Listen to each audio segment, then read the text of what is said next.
Eagles. Eagles.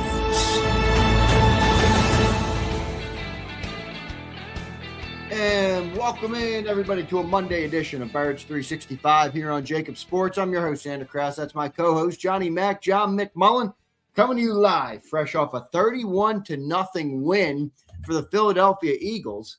And as we start the Monday show, before I kick it to you, John, it feels like that's one of the smaller pieces of news on this Monday morning that goes in the Eagles' favor. It's nice to get back in the win column, but a lot of other things are happening in the NFL right now, and they're all coming up. Philadelphia Eagles. Yes. Everybody. Usually, Johnny Mac, how you doing this Monday morning, brother? doing well. Usually, only good things happen when they don't play. But yesterday, they played a scrimmage at Lincoln Financial Field. I hope the tickets were only $10. It was only 2.5 hours long. I've never seen an NFL game so quick. The Raiders just were pathetic in every aspect of professional football, and the Eagles took advantage of it. As Nick Serriani said, to gain their joy and confidence back. And their joy and confidence, look, sometimes, and I know, look, I never like to see anybody get hurt, but Micah Parsons tears his ACL. That shifts things dramatically for the Green Bay Packers. The Dallas Cowboys can't beat the Minnesota Vikings. I always thought, we were talking a little bit before the show, I thought the concern over that team that they were going to play consistently for a month was just insanity. I mean, I didn't know which game, but they were never going to be able to run the table anyway. But that's officially out the door. Eagles' magic number is 1. If they win at Washington on Saturday, they're the first repeat champions since the 2001-2004 Eagles in the NFC East. They won it 4 straight times with Andy Reid. So it's over 2 decades. They'll be the NFC East champions. And then it comes down to what seed. They're not going to be able to get the 1 seed, because even with the tiebreaker over the Rams, because remember, the Seahawks have the same record as the Rams, and they have to play each other, I believe, next week. Yeah, Thursday night. It's Thursday night game. Yeah. And somebody's going to win that game. So you're going to be down 2 with 2 games to play, no matter who wins that game, even if you win in Washington. So very unlikely they're going to get the number 1 seed. They could get the number 2 seed against Chicago, which has a pretty difficult schedule down the stretch. Most likely they're going to end up, because Chicago has the tiebreaker as well. Most likely they're going to end up as the 3 seed. But I got to tell you, man, who scares you in this field? Nothing. The Bears, you can play on Jupiter. I'm picking them to beat the Bears after that performance in the first game. The 49ers are not a playoff team. They're a playoff scheduled team. Now, if Fred Warner and Nick Bosa were there, maybe I'd have a little bit of a different mindset on that. Green Bay's cooked without Micah. It's not about one player, but they're just not going to be the same team defensively. And that, to me, was their strength. Plus, they also Christian Watson got hurt again. Yeah. And he's been playing great for him. And I think Jaden Reed went down again. So they're just coming apart at the seams injury-wise. And you have Seattle and the Rams, which should be difficult either or. Well, the Eagles have generally had Matthew Stafford's number. They tend to make things very difficult for him. He tends to speed up against the Eagles. I think he assumes the pass rush is coming, even if it isn't coming. And then we all know, all the fans, and I'm the biggest Sam Darnold fan. We all know that guy could win 14 games, 3, 5, 7 straight years, and everybody, well, he sucked with the Jets. Well, he's winning a lot again. But I can't say, they're unbeatable. As you pointed out, they struggled against Indianapolis, bunch of field goals, able to win the game. And they're good teams. I'm not trying to downplay the Rams and the Seahawks, but a bunch of the teams we thought were going to be there that had the talent not going to be there. Yeah, everything coming up Eagles this Monday morning, everybody. John, they did beat the crap out of the Raiders yesterday, 31-0. It's not often you see a scoreless game, a scoreless team in a game in the NFL. It doesn't really happen often. And then even more impressively, well under 100 yards of offense for that Raiders team. We talked about that offense being bad. Well, that defense made them look even worse. Jalen Hurts bounced back with a good game. He was only 12 of 15, but efficient, made the right move, made the right plays, made some good throws downfield. So he bounced back well with 3 touchdown passes, 12 of 15, and $175 in the air. Still struggling a little bit to get the running game going. This offense, Saquon Barkley was, 22 carries for 78 yards. But overall, John, the Eagles get back in the win column in a big way. And I could tell, John, you're feeling much better about this team. And I do agree with you. You look at the landscape and you're just like, oof, Packers, oof. Well, I said it coming into this week. I think the Rams are the number one team. To me, it feels like a Rams collision course coming, maybe. Well, I think the Rams are a better team, but again, they've had the Rams number. They've had Matthew Stafford's number, Sean McVay's number. So we'll see if that continues. But I do think they're the most well-rounded team. But they got to get over their hump, their monkey on their back, and that's the Eagles. So they're the ones who have to sort of prove they can do it. And that'll be the talking point coming up if that ends up being the game. Throughout, can they do it? Can they get over the hump? And, when you're in somebody's head, it can be valuable. But it's not being high on the Eagles. It's down on everybody else. I said that, I said that coming into the Raiders game. You said pretty consistently, I have so much confidence in the Eagles. It's not confidence. It's confidence in the opponent. The opponent's a disaster. Same thing with Washington. John, even every week we talk about this, and it feels like every week it gets even a little bit worse. I mean, this week, you lose Michael Parsons for the Packers. They were already, to me, a team that you felt good about, but you didn't know about Jordan Love. I mean...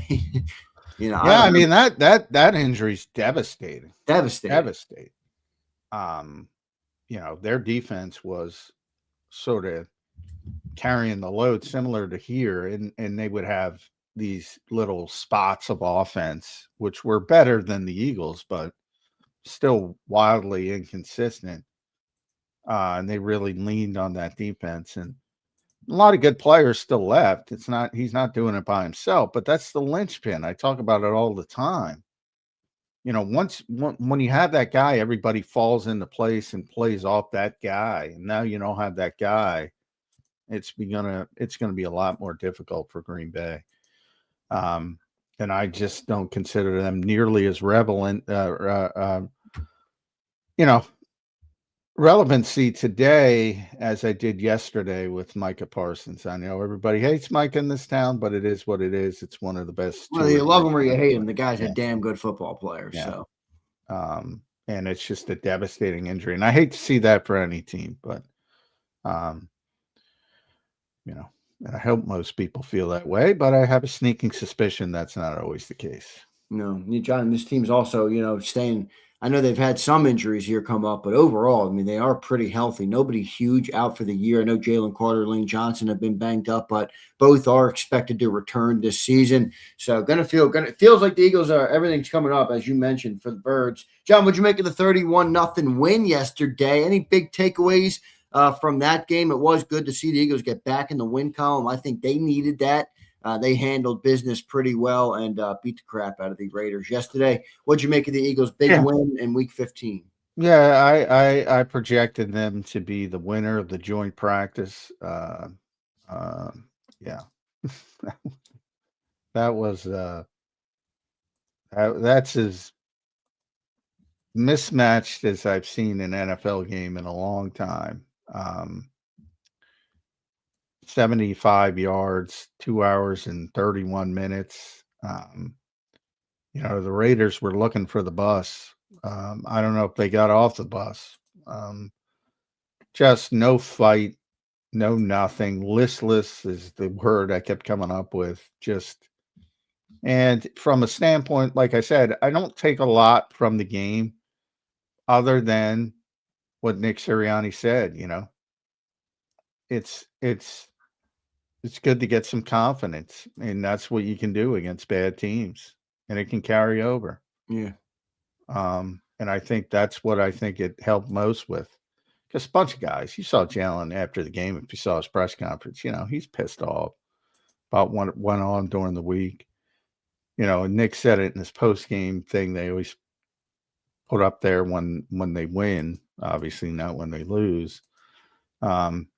Mentioning joy and confidence, get some joy back.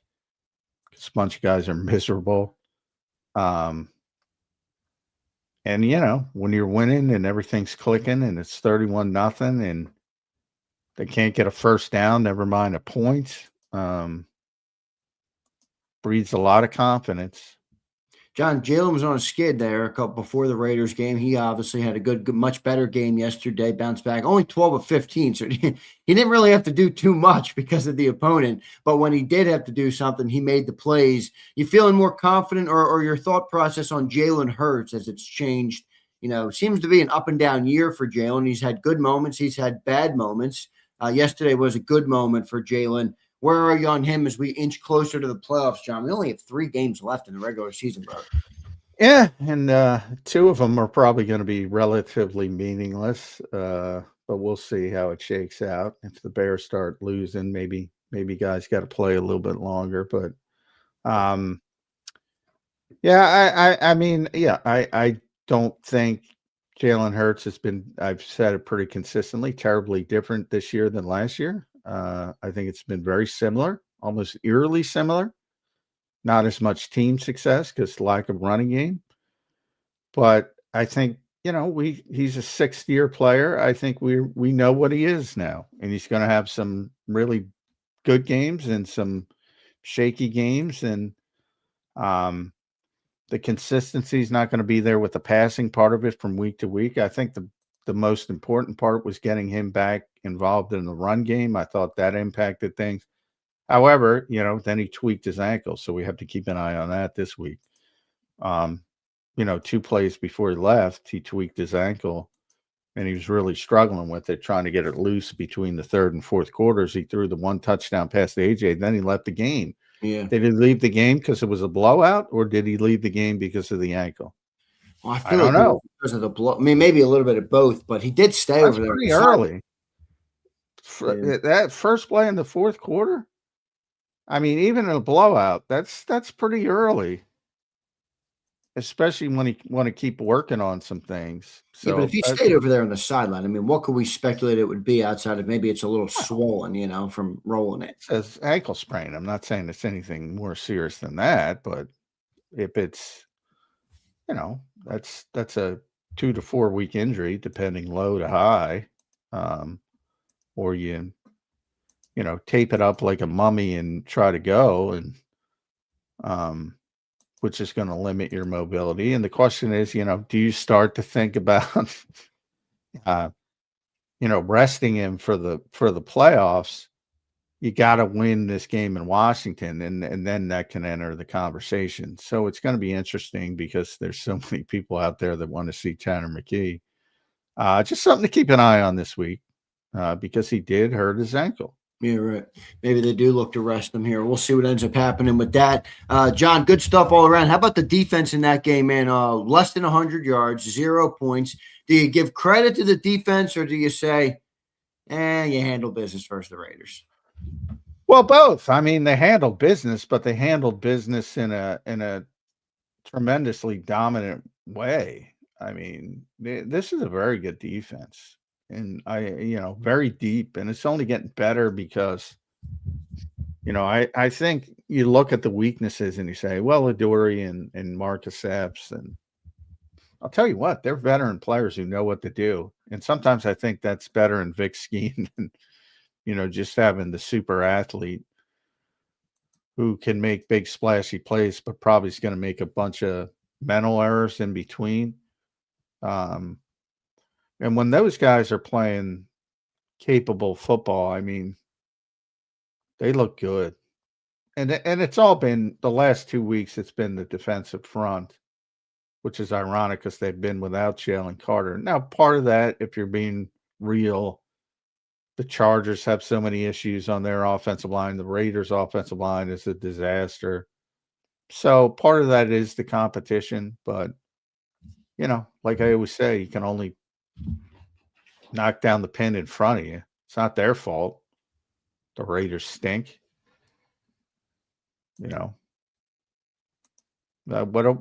can you do? They're on the schedule. You play the game. You dominate the game. You move on. Yeah, it's true. But they did handle it. I mean, they were wobbling, John, and I think a lot of Eagles fans were losing confidence in the team. And, it is nice to see them. While it is a bad team, it is good to see them handle business in that way. I thought it was a positive thing. Still, was telling me all show, I don't care. It's the Raiders. I'm like, well, you can only play who's in front of you. I mean, you got to knock it down. They knocked it down. They did it in dominant fashion. I thought it was a good thing for this team. And then we brought up in the beginning, just the way this league is unfolding right now. I mean, John said to me pre-show, I don't know if you want me to say this or not. John said to me pre-show, this team's going to make a run. Oh, man. Well, they are. Who's going to stop them? I don't know, John. I don't know who's going to stop this team. The Rams could. The Seahawks could. Other than that, I don't think any of the other teams could beat the Eagles if they even bring their B game, never mind their A game. Now, if they play like utter crap, you can lose to anybody. Yeah, right. But if they show up and play, and not even their A game, they show up and play their B game, they're beating everybody else in this conference. And then you take your chances against the Rams or the Seahawks. If that's the way it shakes out. But, yeah, I mean, it's a good team. Obviously, everybody knows it's a talented team. And, but it's human nature to get bogged down in the ups and downs of an NFL season. They're not dominant like they were last season, but they're good. And, you can look at the Chargers game as to the outside world, that looks like a disaster, right? 5 turnovers. Yep. You're in overtime with a chance to win after making all those mistakes. That's the point. That's an F game. That was a hobbled Charger team too. They got to. It is, but that's part of it. Attrition is part of it.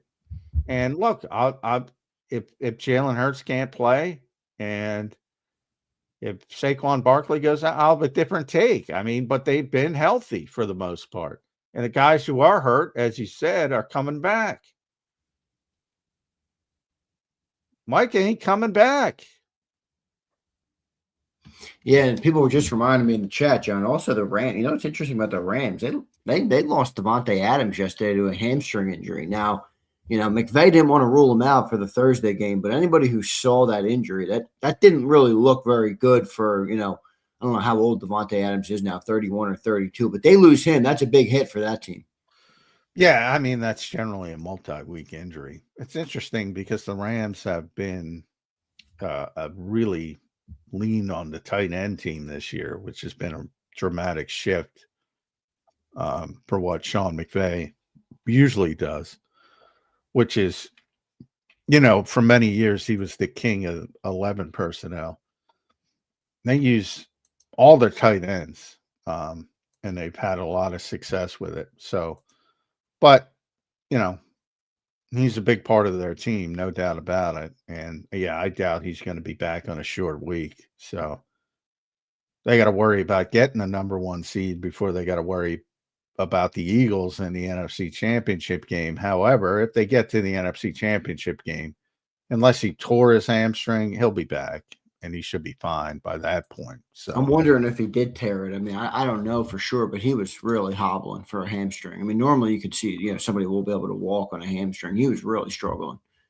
Yeah. So, I mean, you have to wait and see, but obviously, yes, if they lose him, they're not the same team. But I mean, the Eagles got to get through 3 weeks, and they've had this tremendous run of, again, season-ending injuries. They get injuries. Of course, everybody gets injuries in this league, but they've been very lucky to not have these season-ending injuries that have crippled them with high-profile players. Yep. So, and that continues. And all you can do is knock on wood there. There's not much you can do to control that in this league, as evidenced by yesterday. I mean, what a shitty weekend for injuries in the NFL. I know Mahomes, Micah, Adams, lot really tough. Yeah. And they want to play more games. Good luck. Yeah, right.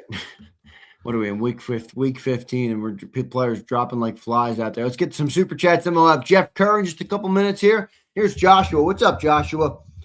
Thanks for the $5 super chat, brother. He says it was just the Raiders, but the positives are Kevin Patullo called the balanced game. Saquon was efficient. Defense is legit, and Hurts ran more with 154 QBR, answering the critics again. I think he donned the Yankee hat, John, after yeah, he's pissed off at y'all. The city got mad at now they'll say that he's pissed off at us because the media is evil. Yeah, I don't think Jalen liked all the benching talk, which wasn't coming from anybody that I know in the media. Well, unless you count the specific radio station, but I don't think that's. Well, they do. They do make noise, John. They do have all the access to the Eagles, that station. Well, I meant, from a journalism standpoint, I don't consider them. Unfortunately, we get. But the narrative is there. You know what I mean? Yeah, we get lumped in. We're with the players, which is frustrating because the guys who write and report on them every day get lumped in, and it's like, we never said any of that. Do you think the Yankee hat was a shot back at the Eagle fans? I'm sure he's very calculated. I could so see Hurts doing that. He was very short. F you, Philly. That's funny. There was no. Is that what you wanted to see? Like after Pittsburgh, I don't know if you saw his press conference, but he was very, very short. And he's usually very calculated. So I don't think the Yankees hat was just a last second decision. Yeah, you don't think he just threw that on, walking out of the house. What about the rest of Joshua's comment? KP's balanced game, Saquon efficient. I don't know if I see it quite that way with Saquon, but what do you make of the? It's easy. Well, it's easy when you're giving up 76 yards to have a balanced game. I mean, this is where, I generally defend KP when people go overboard and say he's the worst, this and that. He's a good football coach, but when you say, well, everybody's gonna have a balance approach when you're winning 31-0 because you're going to run the football a lot because you're ahead. And the Eagles ran it, I don't know how many times. Saquon was over 20. Tank was almost over 20. So they ran it 47 times and they threw it only 18 times. So that's not even balanced, if you want to be honest. But even part of that is the weather. Part of that, again, another windy game. The flags didn't lay down at all. It was just sustained throughout the game. So it wasn't going to be a 35 passes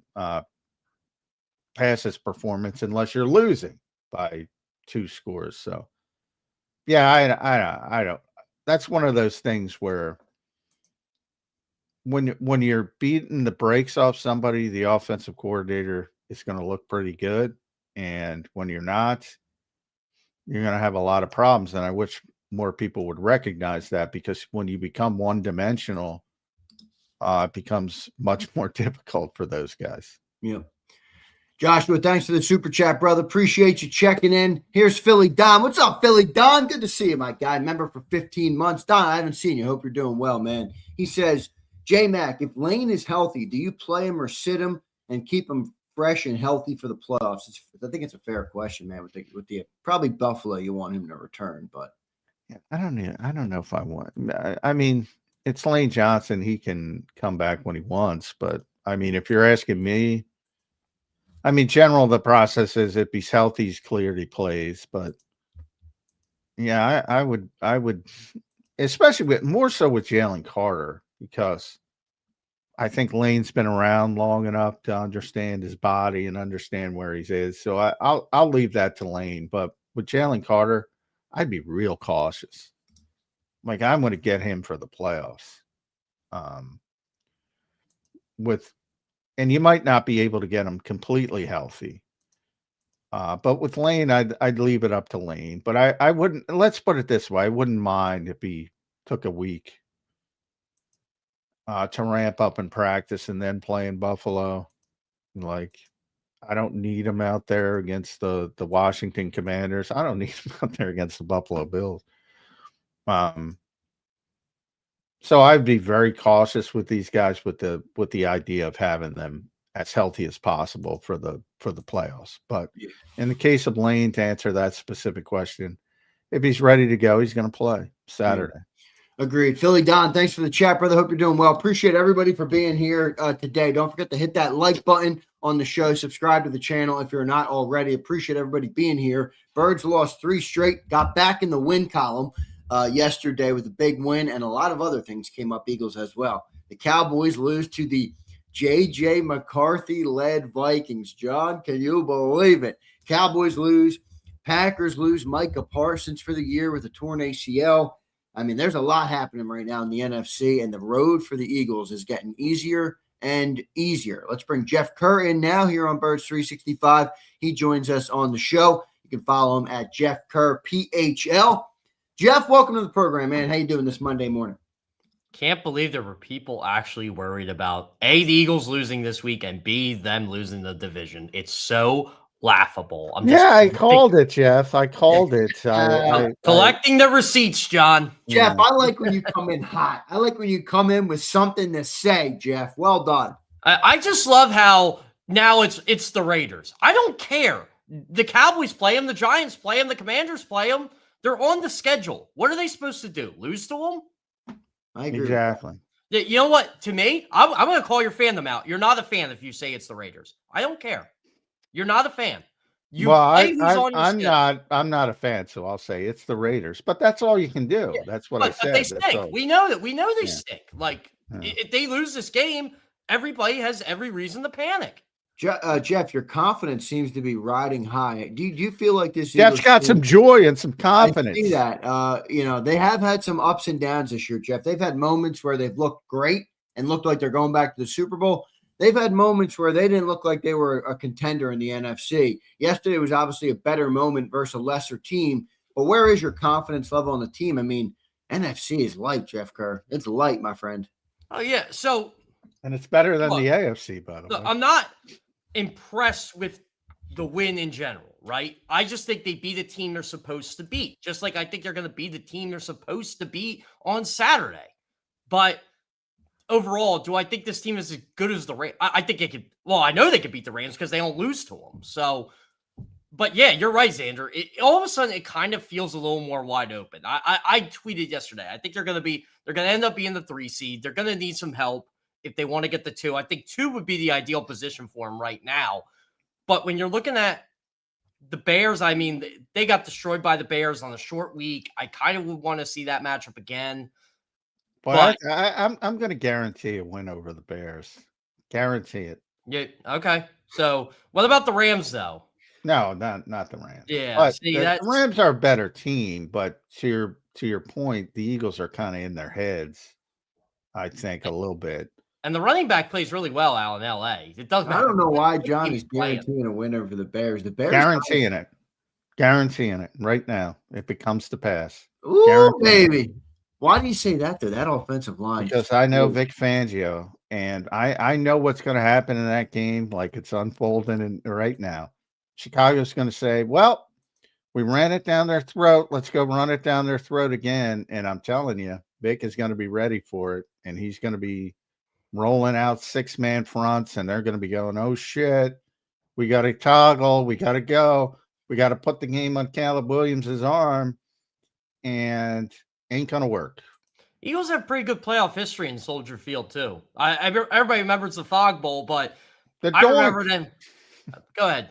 Double doink, triple doink. Yeah, was that triple or double? I also remember they had no chance against the Bears in 2001, and I was 13 years old and was calling the Bears frauds with Jim Miller at quarterback, and the Eagles just went in there and took. I'm with Nick on that. Nick always says, like, what the hell does that mean, A.J. Brown? 2001 Fog Bowl. I don't give a shit about that. I'm talking about the Philadelphia Eagles of 2025, and that'll be 2026.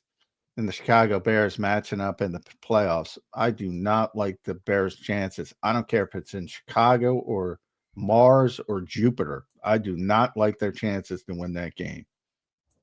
Don't. What team scares you the most though in the playoff? I still say Rams. The Rams are the best team. I think Seattle beats the Rams on Thursday. Well, that's possible. I mean, you know, that doesn't mean I think Seattle's going to win the division. I'll just say that. I think the Rams are the best, most well-rounded team in the NFL right now. They're definitely the team that. I mean, I was impressed yesterday. You're down 10 to Detroit. It feels like Detroit's getting, and then all of a sudden, boom, they score like 20 points in 11 minutes. Yeah, they're good. They can win a shootout like they had to win yesterday. They can win defensively if the game goes in a different direction. They've cleaned up their kicking issues at least a little bit.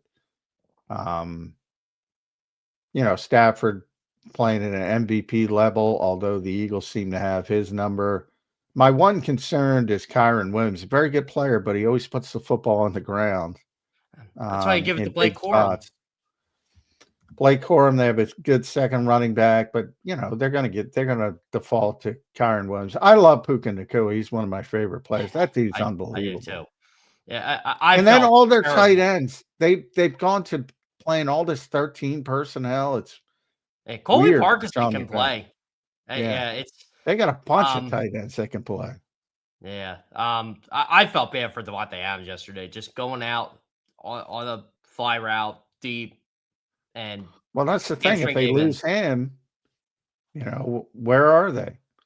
The injuries alone, like I was very concerned with Green Bay. Now I'm not. Yeah, because Micah's gone. Now they're back to the team that the Eagles beat in the playoffs last year. Yeah. I mean, they're a good team. Well, but you're right. They're a good team, but I'm not nearly as concerned. 49ers are 10-4. I like them a lot more than other people do. Yeah, I don't want it. Now, if Fred Warner was there and Nick Bosa, I'd probably have a different feeling, but they're a product of their schedule, is what I feel about it. I mean, they are, but I'm giving them credit here. They are beating these teams. I agree, Jeff. I'm more with you there, but I think where I think they play their big threat in the NFC this year. And I think they play their second best quarterback. I firmly believe that. You're a Mac Jones guy too, huh, John? Yeah. Oh, yeah. I like Mac Jones too. I think he's going to get paid this offseason. Ask Devontae Smith how he feels about Mac Jones. He should get paid. I realize why they have to do it, but I think they'd be a better team with Mac Jones. I thought they'd be a better team with Sam Darnold. They probably would have been a better team with Sam Darnold. There's no question about that. That Seattle Colts game yesterday, that was weird. That was a weird game. What is Philip Rivers? It was cool to see Philip Rivers out there, though. What is him coming off the couch after 5 years? What does that tell you about quarterback play? The state of quarterback play that everybody wanted to ignore. Like, you literally brought a guy out. So in 2020, let's figure out what we're all doing in 2020 here.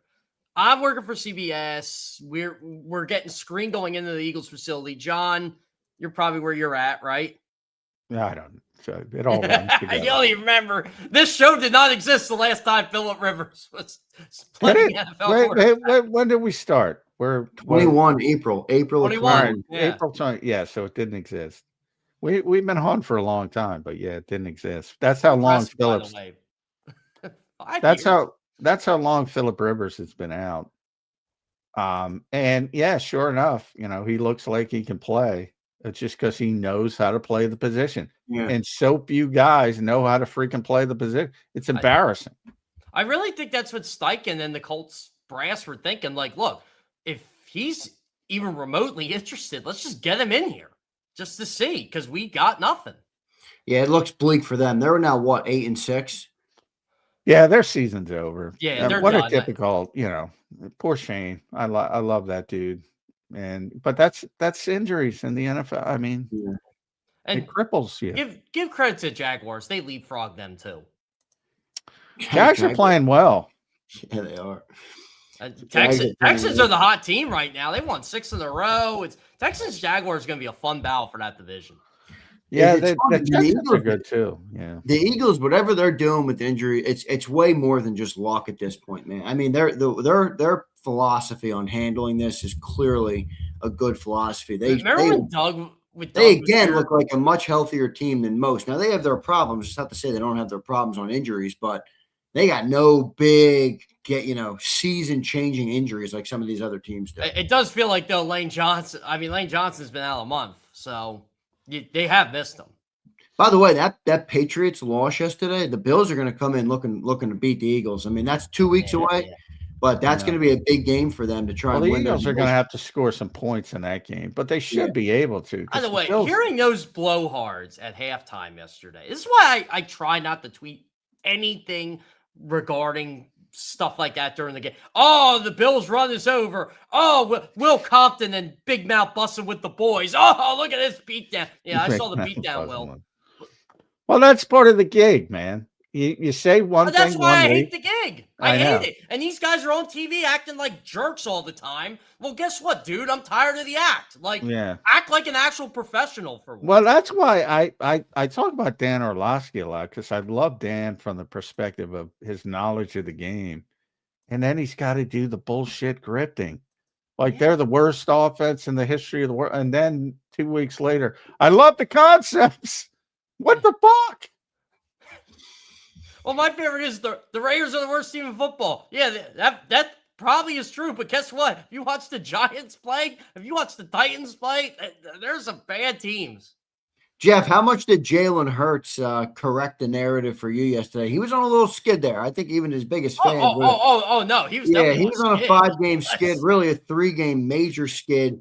He answered yesterday, only 12 of 15, but that's all he had to do. What'd you make of Jalen Hurts' performance yesterday versus the Raiders? I mean, he did what I thought he was going to do. He corrected what he needed to correct. I didn't think he was going to have a game like he did against the Chargers, or really in any of those games he had the past 5 weeks. I just felt he was going to come in here against a bad defense, take care of the football, be efficient with the football, and the Eagles were going to help him out as much as they could. They decided to give, everybody ate yesterday, which is what I kind of liked about. This was the perfect get right game for him. I need to see more to say he's out of the funk. That's more than fair. But the whole, and I logged on when you guys were talking about the whole getting bench thing. I'm like, that was the most ridiculous thing I've heard the entire week. It's the so entire absurd. Week. I am insulted as a football fan, as a fan of the game. I am so freaking insulted. This is beyond ridiculous. This is the same fan base and the same station that called for Nate Sudfeld. Let Chip go. He's taking the heat off me. Let him go. Yeah, look, I will never let Eagles fans off the hook for saying Nick Foles should be benched for Nate Sudfeld. And it's been like this for 60 years. Since Norm Snead was quarterback of this team. Everybody wanted this guy benched for Norm Snead. Well, Norm Snead sucked too. They all sucked. Backup quarterbacks are Kenny Pickett. They're Kenny Pickett. That's what you saw yesterday. And it's the Raiders. It's the Raiders. I don't care. He could have sucked yesterday against the Raiders. He wasn't going to lose his job. He was the Super Bowl MVP for a reason. He's the only Eagles quarterback ever to have a 100 passer rating twice, by the way, in a season. So I just don't understand. Why does it when everybody has a bad game or two, you got to bench them? Jordan Love sucked most of the year. Should we bench him? Come on. Well, I hear you, Jeff. I think there are a lot of fans out there that want an offense that's better than the 25th overall. That's all. And I think that's where the quarterback heat comes from. Whether it's right or wrong. I'm not saying whether it's right or wrong. But just that's saying, where learn the history of your football team. I'm going to tell you this. Ty Detmer was better than Ronnie Pete. Bobby Hoying was better than Ty Detmer. Ronnie Pete was better than both of them. Coy Detmer was better than all of them. You know what they all have in common? They all sucked. Eagles had 7 different starting quarterbacks in a 7-year stretch. Leave Jalen out of it for a second. Do you think Tanner McKee sucks? I don't know if he sucks, but he's not better than Jalen. Well, you're talking like he sucks. He's a backup quarterback for a reason, right? Yeah, that's fair. That's fair. I mean, he may succeed somewhere else. I like Tanner McKee. I actually love Tanner McKee. I'm one of Tanner McKee's biggest fans. But guess what? That is an insult to the starting quarterback of your football team to say he should be benched for him. It was an insult. That's why he rolled out the Yankees cap. No, I'm glad he did. I think that's true. I think he said, "Fuck these guys. I'm going to rock a Yankees lid today. They're all going to lose their minds." Allen Iverson once wore a Celtics jersey to a press conference. I don't get too offended by that stuff. Yeah, no, I don't either. I mean, I would probably shook Jalen's hand yesterday if I saw him. Be like, it's mainly a fashion decision, but I do think that it's very calculated. But there's no doubt he was pissed off about that talk about that, which is silly and ridiculous, and that's the word Nick used, and it was. I mean, everybody has bad games. Go through. Tom Brady had bad games. Joe Montana had bad games. Patrick Mahomes has bad games. Everybody has bad games. If you play in this league, you're going to have bad games. Tom Brady once had 5 turnovers in a game. It was 2003, week 1. There were no calls for him to be benched. I don't know. Probably in Boston there were. Oh, WEEIs, they're like WIP. I mean, I don't think Philadelphia's unique in that aspect, but I do think, if you're going to bellyache about continuity, it's so amusing to me. Well, he doesn't have continuity. He's got a different. So half of the time when things are going well, all the excuses start. And then when things are going poorly, you want to pull the plug so quickly. And it's like, what do you think continuity is? You're trying to get to a point where, you're developing that consistency and you got to get through some hiccups along the way. But this guy's resume is so proven at this point. Why are you even talking about a guy with... I think that's why I was so upset, because this guy has done everything you've asked him to do. He's won a Super Bowl. He's played well in the playoffs. He wins. He's won nearly 70% of his games. Like, what more do you want? Yeah, I'm telling you, people were spoiled by that run from the end of last year to this year, where they won 24 or 26. There's no doubt. Some of that is, I mean, remember, people like you and John, and rightfully so, did remind the fans that the way they won last year is a small margin for error. It's different than almost the way every team wins in the modern NFL. And if you lose the running game, the questions will be there of, will the Eagles be able to throw their way to a victory like you see some other teams do? Now, you could argue whether that's the right way to win football games anyway. I agree with that. But that's where it comes. And they can't run the ball this year. And they were on a 5-game skid with the quarterback. That's where it comes from. I don't think it's as crazy as you made it out to be honest with you. Oh, it's crazy. But that's definitely where the two things can be right. That's definitely where it comes from, but it's also crazy. I mean, exactly. Like Zander, I thought we had a healthy discussion, all three of us on Monday. We did. We all knew he was playing bad. There were no calls from any of us here. Oh, they should bench him or they should consider something. No, we admitted he was playing bad. Let's see how he does Sunday. We'll go from there.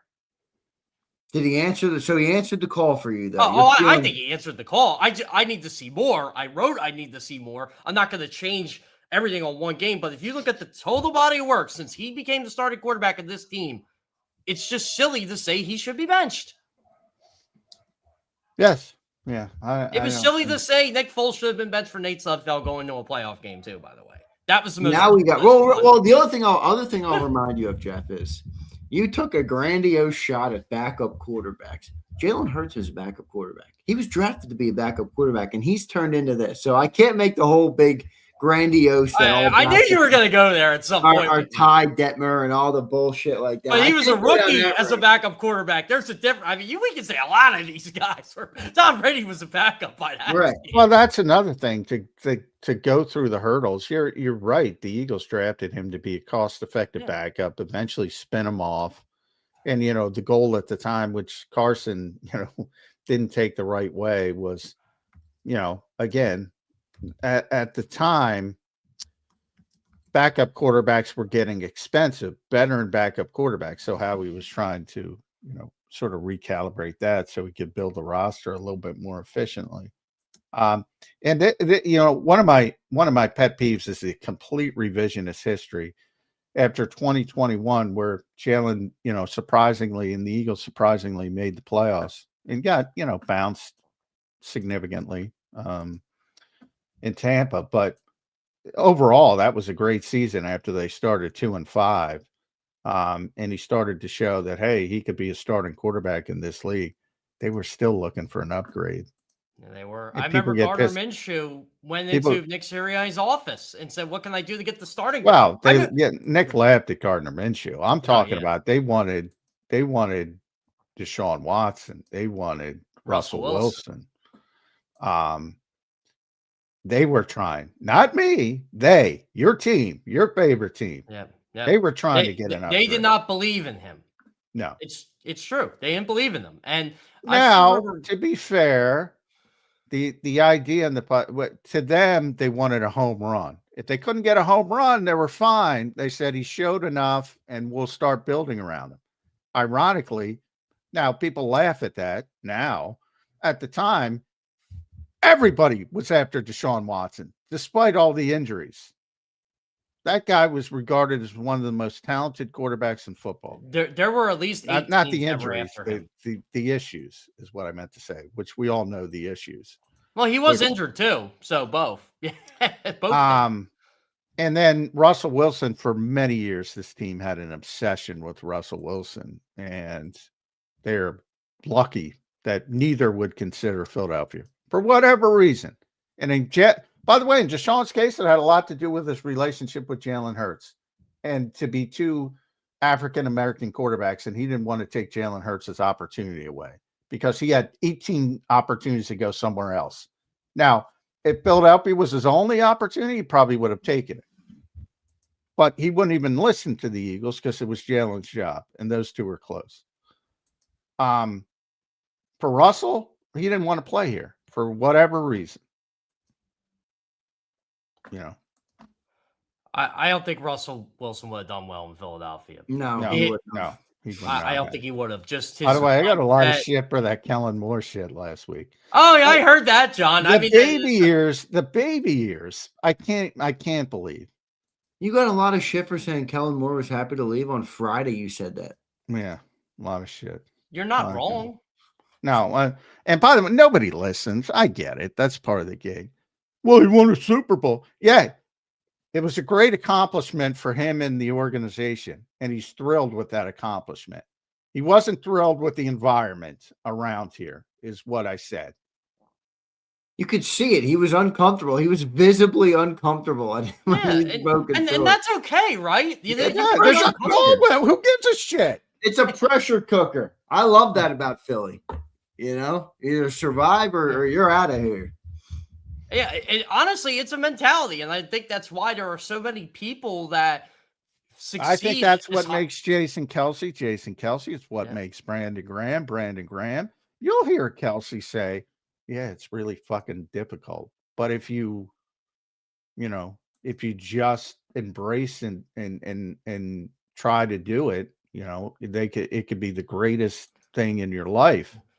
I was really upset last week when the Phillies re-signed Kyle Schwarber, because people didn't want him back. And I said, dude, this guy is the epitome of a Philadelphia athlete. He loves it here. He loves your team. He loves the city. He loves you, the fans. Like, what are you doing? Why don't you want him here? Oh, he's this, and he only does this, and he really isn't good in the playoffs. I'm like, well, if you watch baseball based on 1 week, that's a you problem.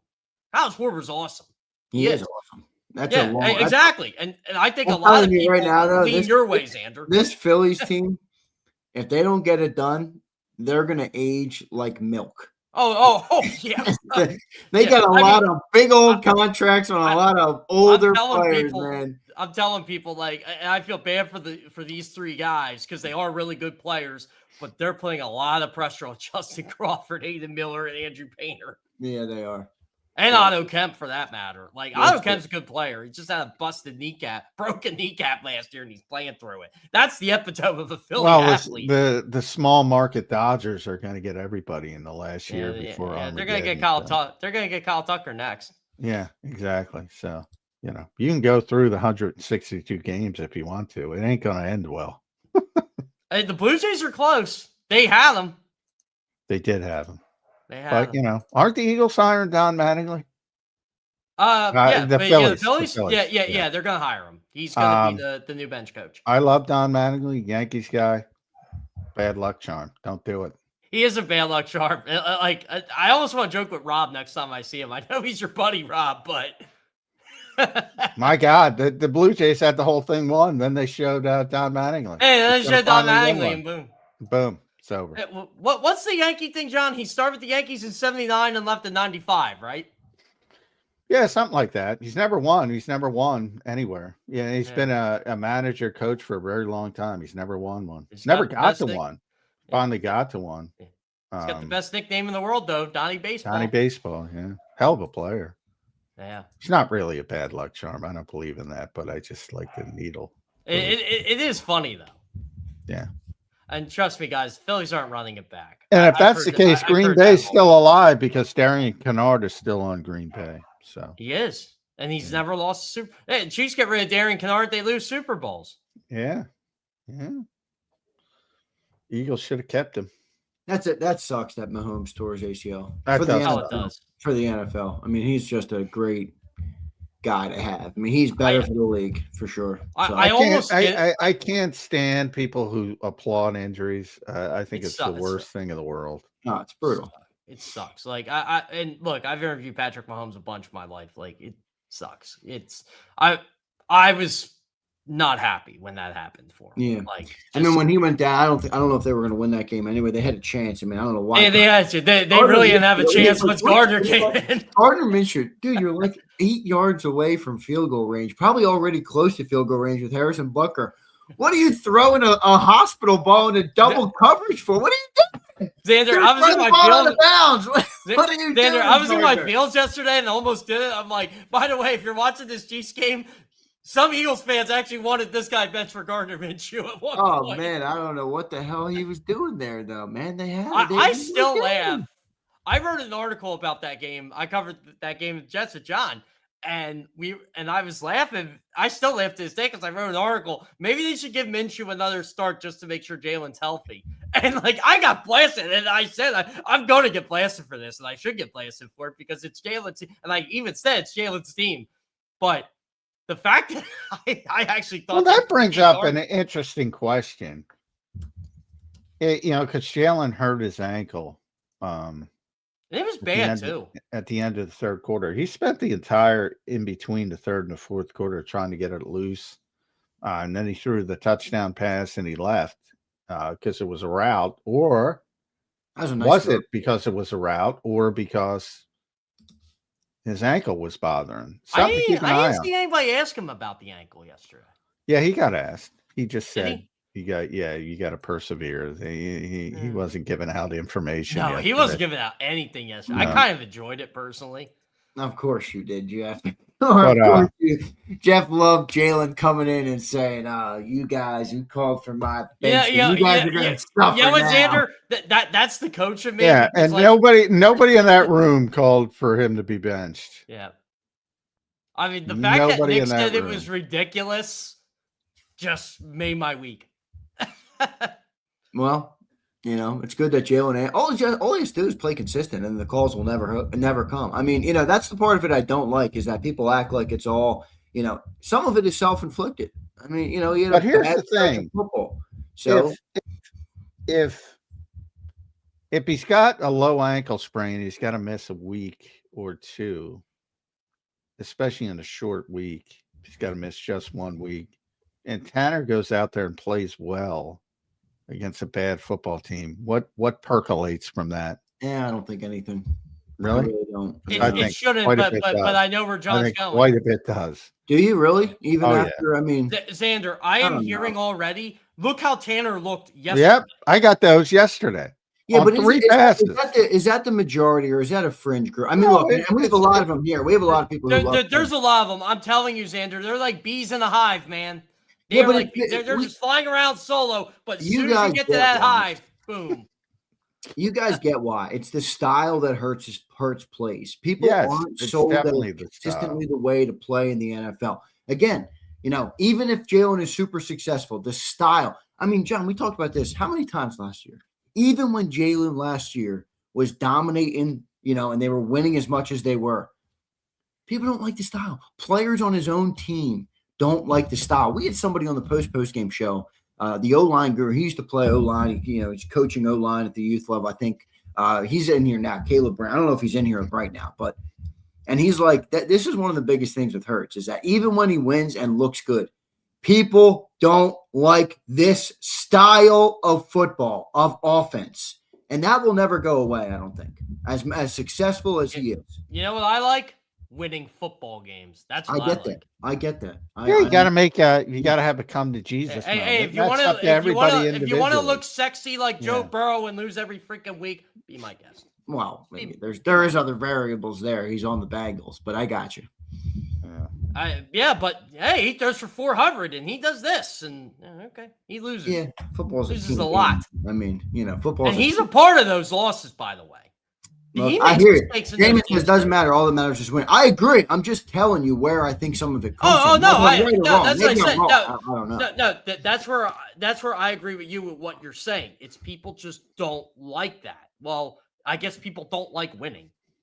Yeah, you have to make as a fan, you have to make a decision. What is more, Mike Gill talked about his buddy who admits it. Like, you know what? I just want to be entertained. I want to see an entertaining game. If you want that, that's fine. Just be honest with yourself. Yeah, right. Sixers played an entertaining game last night. I'm pissed off. They still lost. I didn't catch the Sixers last night. Yeah. Paul George looked like MVP Paul George again, and they still lost. Yeah. Well, they have no Maxey right now. So it's always something with that team. It's always something. One guy's in, one guy's out, one guy. Like, what? There was a very questionable backcourt violation that if I was on a coaching bench, I would have lost it because there was a backcourt violation late in that game. They wouldn't have won, but it was very questionable. They're an average team. And part of it there's nothing wrong with that. Yeah, they were never supposed to be the contenders this year. I mean, I never. Well, it pisses me off from the standpoint of you're held hostage by this goofball who shows up and hey, I'm good. Let's play, and then I'll be out. Play now. I'm not going to play here. Yeah. It's like it's weird. Speaking of losing attitudes, he has one. Oh yeah. Embiid is a royal loser. I mean, I like the guy too. I used to fight with my dad. My dad back in the day, when they were going through the early process era, I'm like, they got Ben, they got Joel, they're gonna come. My dad's like, you're an idiot. You're an idiot. Like, the Celtics didn't do. They're already back in the playoffs after this is before they got Tatum and all that.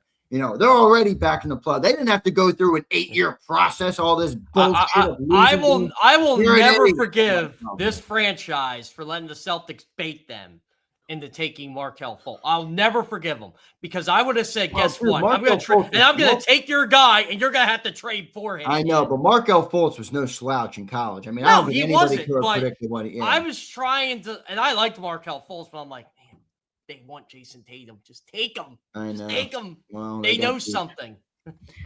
They got duped. I don't trust this. I'm telling you, I don't trust the Celtics. I don't trust the Lakers. I know they know what they're doing. I know the NBA tries to do whatever they can to make sure those two are in the. Well, there's one of my things is because it is intangible. So, you had a whole group of process people, and what an amusing group. But they've gone underground now. But what a bunch of weirdos. But from the standpoint, you would talk about things like culture, and there's a lot of 4 for 4 fans. Should be 5 for 5 in Philly because you should include the Union. But I agree with that. By the way, the Union had a hell of a year.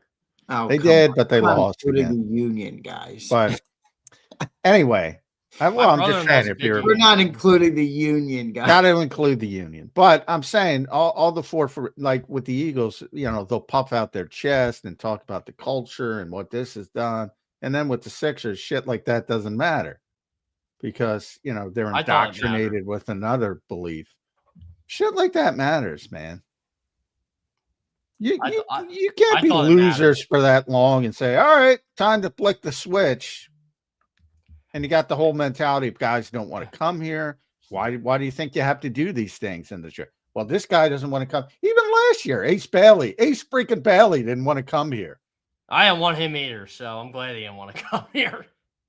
Not the point. I agree. They picked the right kid, but you have this, but you know, you're Cincinnati basically in the world of basketball, and it was one of the great NBA organizations ever for a very long time, and one of the most high profile.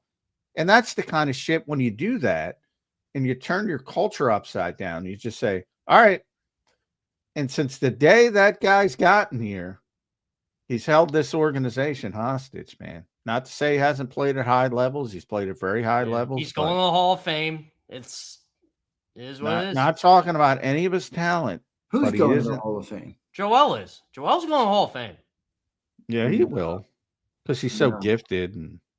But he's No. not. No. Paul George is going to the Hall of Fame. Dude, they cannot put that stiff in the Hall of Fame. Please. He won MVP. Every MVP has he's been done. in the basketball. He's from just a pure skill standpoint. You guys probably are right, but I just play that. I'm telling you, Zan, Paul George, you're going to see in the Basketball Hall of Fame. Well, Paul George deserves it, but yeah, he's a great player. He had a very long career before he got here. Joel Embiid. I'm still a big Paul George fan. Like, I was happy to see him have that 35. Yeah, I don't have a problem. He's just breaking down late in his career. He is. And I know he's trying. Like, I talked to people that cover the Sixers. Like, they said, dude, that guy's working his butt off. So, but, you know, if culture matters in one, it probably matters in another pro sport. You know, come on, guys. That's all I'm trying to say. Yeah, and that's why I was always like, to use what the kids term mid on the process. Like, I understood it. I think you do need to suck to kind of get better, but not suck for as long as they did. Yeah, you can do it a different way. I've learned that. Yeah, they're all. And you know what? By the way, I'm still kind of upset the Thunder kind of did the same thing, but I think they changed a little bit of what they did during their quote unquote process. Yeah, well, nobody did it as long as the Sixers. Yeah. Yeah, like Sam Presti's love for it. And I'm looking forward to the new era of Sixers basketball with Maxey and hopefully Edgecombe keeps developing. I'm looking forward to that. I'm ready to move on from Nick Nurse got to play Jared McCain more, by the way, but he don't like his defense. Yeah, well, I don't think anybody like. Where's he going to play him? They don't play. Well, that's the issue. They can't even get Edgecombe involved when Maxey's on the floor and it's hard to take Quentin Grimes off the floor because he shoots well. So yeah, there's no spot for McCain right now. Sure. Yeah, there might be in the future. Again, he's only 20 years old. So. I mean, don't they want McCain to be the ball dominant guard? Don't they want? Isn't that what they kind of want? Yeah, they do. Honestly, once they finally find a way to move on from Quentin Grimes, I think that's going to be the. I'm not a Quentin Grimes guy. I'm not. I'm not either, but I like what he brings to this team. Sometimes though, he's like, dude, he's trying to create a shot off the dribble all the time. I'm like, dude, sometimes you just got to know your role and move the ball a little bit. I don't know. By the way, LeBron made a fool out of him last Sunday night. Well, he's been doing that for a long time, but it is amusing when 40. It is amusing. Like, I'm telling you, there is no fan like a LeBron fan. They are one of a kind. Oh, can your GOAT do that? Yeah, my GOAT did do that. My other GOAT did that too. Who's your GOAT, Jeff? Well, it's Michael. But is it? Are you Michael? But I love Kobe. John, you said you're a LeBron as the GOAT guy, aren't you? I've explained that different things. Yeah, I always think it always comes down to definitions. But what I said is LeBron James is the most well-rounded NBA player of all time. Not even close. I mean, I think he plays 5 different positions. He's a great offensive player, defensive player, does everything phenomenal. But, Jordan is the closer, and people want the closer. He was not the closer that Michael Jordan was. So yeah, I don't think he was the closer Kobe was. I think but again, that's not a slight on him. It's not a slight on LeBron. Yeah. But it depends what you're looking for. Yeah. I mean, look, there are people that old enough, they'll say Wilt's the GOAT. Yeah, and they should. Wilt's got a strong argument because nobody dominated like Wilt. They when they have to change rules for you. Yeah. That's when they might have to change rules for Jalen too. I tell you what, though, when LeBron was in that peak where he went to the finals for, I don't know, 8 or 10 Like years. it felt like 10 straight years. I mean, that was an impressive But he run. lost to the finals. He lost to the finals. He got to the finals. He lost to the finals too much. John, I agree with you. You can't knock him too much for that. But don't you wish, like, as an NBA fan, that he won a little bit more of them? I mean, he was 4 for 10 in the finals. He's 4 and 6. He is. Of course, you want to win them all. You want to be Bill Russell, but I went to 10 of them. Yeah, pretty low though. Well, Zander, take a step back and listen to that comment. No, I know. Going to 10 and 6 is pretty low. He's in 10 NBA fucking finals. I know. He's in 10 NBA finals. The problem is, John, is that it gets compared to the other GOATs, and Jordan, 6-0. That's a stark contrast. You know what bothers me about the LeBron? But what is the difference between losing in the semifinals and Michael played 15 years, whatever. Okay, when he got to the finals, he won the finals. And you can pick apart. Well, if he doesn't shove Byron Russell into the second row, maybe he doesn't win one. Yeah. They still had another game, but yeah. No, I know, but I'm just saying it's all.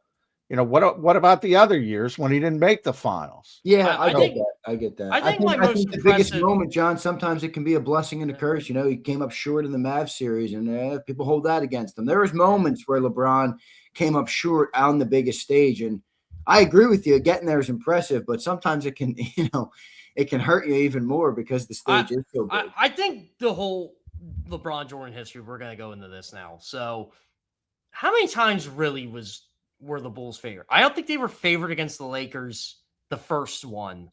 I don't think they were favored against the Jazz the last dance year. I don't even know if they were favored against the Jazz because that Jazz team was legit good. Like, they probably should have had two. Like, LeBron, there were a lot of Cavs teams where they weren't the quote-unquote favorite, but I think a lot of people get on LeBron for the decision than the Heat years, Xander. I never care. I don't that to me never bothered me. I mean, you know what bothers me about the decision? It's just, and again, I think LeBron's getting bad advice from the wrong people. Just the way that. Well, I guess it was the spectacle of it that people hated. I mean, it was kind of earlier now. I'm not a Rich Paul fan. It feels like, though, everybody moves teams, so it's a little bit more commonplace today. I mean, I guess it was a little bit more rare when you had a player of that. But Boston did it. Boston did it before he did. So. Yeah, that's fair. All right, Jeff, let's get back to football before people lose their minds in the chat. LeBron also won an NBA Cup, which is all important. Oh, yeah. Michael Jordan never won that. What is up with these stupid the floors? The Emirates Cup. Floor. What the hell am I looking at? Cup. Did you guys even know the NBA Cup semis were this weekend? I do, because I have a good friend who's a Knicks fan, and he's trying to convince himself that it matters, and I just chuckle. Knicks fans try to convince themselves every minor thing matters. That's the most annoying thing. It's so freaking hilarious to me. Nobody cares. Nobody pays attention. I've only told one fan to shut up during the game of my life, and it was a Knicks fan, because I have season tickets to the Sixers. I don't know why I don't believe you, Jeff, that you've only told No. But here's the story. So game 6, Sixers are playing the Knicks first round a couple years ago. I know the Sixers are going to lose. It's the first quarter I know they're going to lose, right? I'm just there with my buddy, just trying to have a good time last game. And, of course, these annoying Knicks fans are sitting next to me. And I had to hear this asinine comment about Isaiah Hartenstein and Joel Embiid, and I just told the guy respectfully, shut up. Just shut up. By the way, I'm rooting for my team. I'm like, no, you're not. You're not rooting for your team. Just shut up, sit down, and watch the game. I know the security guard. I will get him to get you out of here. If he would have believed any story, I would have told him. So, and he shut up the rest of the game. It was like 7 minutes left in the first quarter. I can't stand Knicks fans. They're annoying. Isaiah Hartenstein's the reason the Oklahoma City Thunder have won and continue to win. He's a good player. What a role player. Don't tell me he's better than this guy and this guy. I'm joking. I tell my buddy, the Knicks fan, they're screwed because they lost Hartenstein, and then he won a title with which was just pure luck. But Yeah, I enjoyed later it in so that much. day, I actually proceeded to tell this guy, I'm probably a bigger Knicks fan than you are because I grew up watching Mikal Bridges and I grew up watching Jalen Brunson. I love these guys. Like, Yeah. but I digress. Yeah. We better get back to the Eagles before the people lose their mind. What's that old guy in Philly who used to say And that? Monday morning Fuck after the they beat Eagles. the Raiders, this is what Yeah. we're talking about. 2 hours and 31 minutes. They have a By the snooze way, game. I have to thank the Eagles. 2 hours and 31 minutes. I think that is the shortest football game I've ever been to. Somebody pulled is the the date second on that. shortest game since they started recording these. Unbelievable. That was the one good part. I looked up and I said, "Oh shit, I better write this." Oh, I was great because I could watch other games instead of the trash I was watching.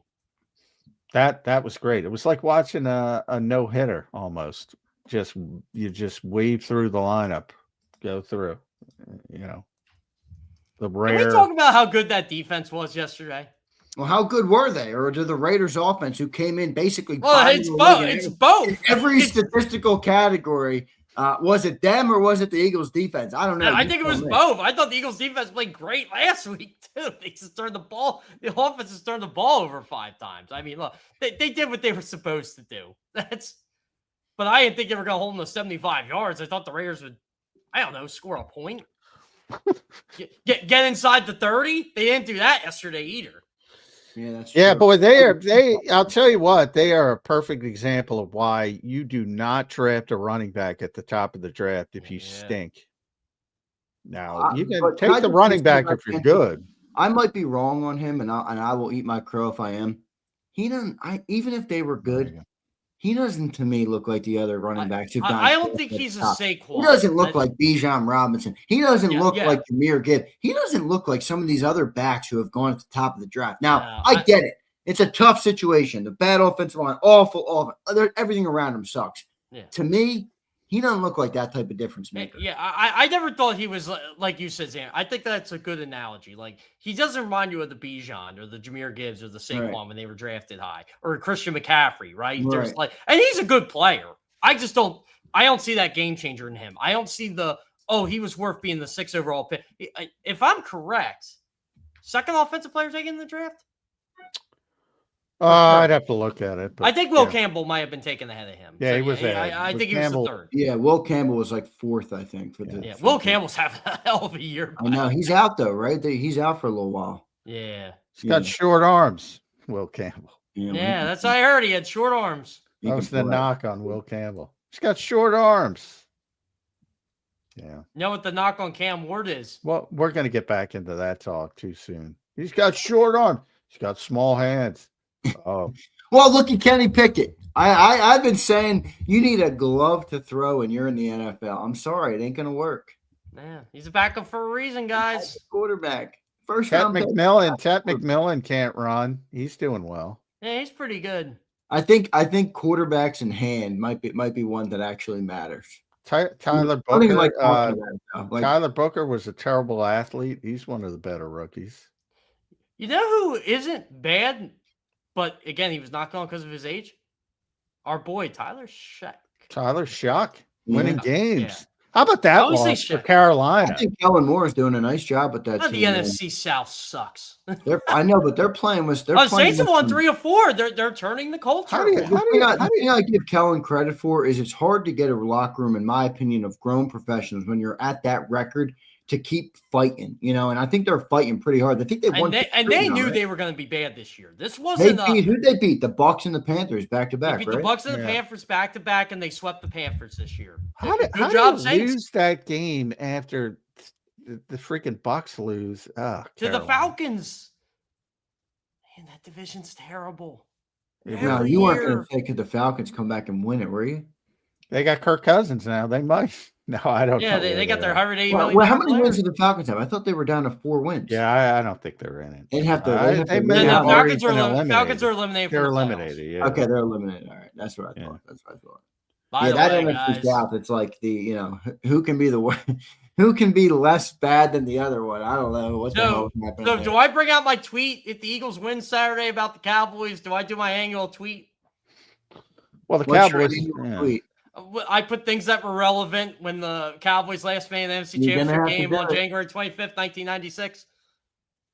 I think you're going to have to do it, Jeff. I always do it. It's like who was the sports champion of this league? Who had the #1 song? You know, this is before we were dancing the Macarena and doing all that stuff. Yeah. I got to give – I don't know if you guys know Philly 500. I got to give Philly 500 some love, though. He sent me on December 1st. He sends me the picture of the Cowboys choke. He says, "It's December, Zander.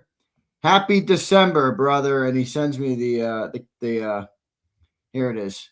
The official soft drink of the Cowboys. I've choke. seen that one. Yeah. So it's December. They choke every December. Well, he was right. They choked. I always joke with my buddy, go get your VCR player out.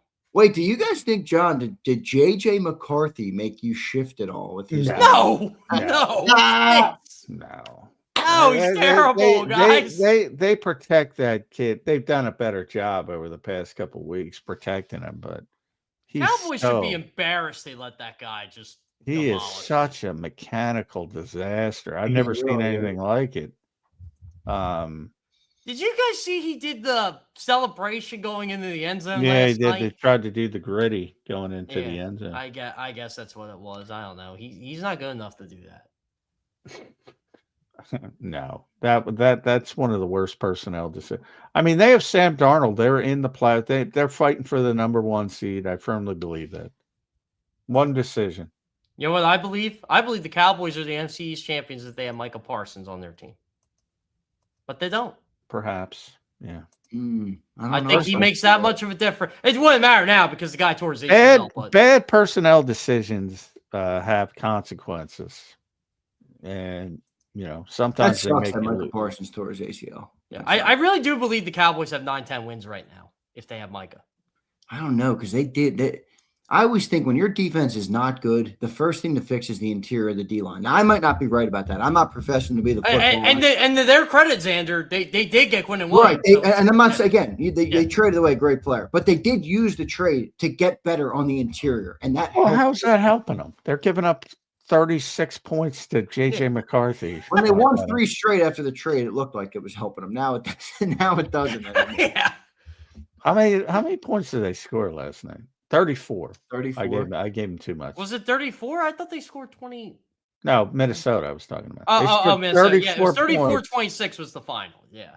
I mean, my God, that offense was in the dumpster.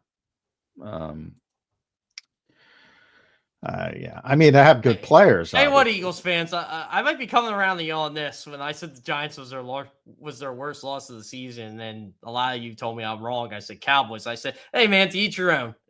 But everybody got fearful. I said pretty consistently, there's no way that team is going to be consistent. No, they're not, because they'll find a way to lose 4 a or game. 5 wins straight. No way. Yeah. Yeah. With that defense, and Tony Romo tried to convince himself they were going to win out. Yeah, they shit the bed against last week. Detroit. The Lions. Yeah, Detroit. I mean, they shit the bed defensively back-to-back weeks. I mean, their defense is Detroit. Are they gonna be bounced, or do they still? Yeah, they're gonna. They're gonna lose. They're gonna miss it. Yeah, they got a very difficult road. They had to win yesterday. They had to.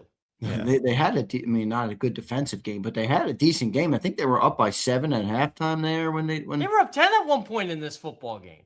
Yeah, so they still have 41. They have a 41% chance right now. I saw people tweeting during the game, "What's wrong with the Rams?" I'm like, guys, it's the second quarter. Let's play it out a bit before we do what's wrong with the Rams. Well, they could still score points to the Lions, but their defense again. I mean, not good. Yeah. And they have a generational pass rusher. Yeah, so right now the 7 seed is 9-4-1. It's the Packers.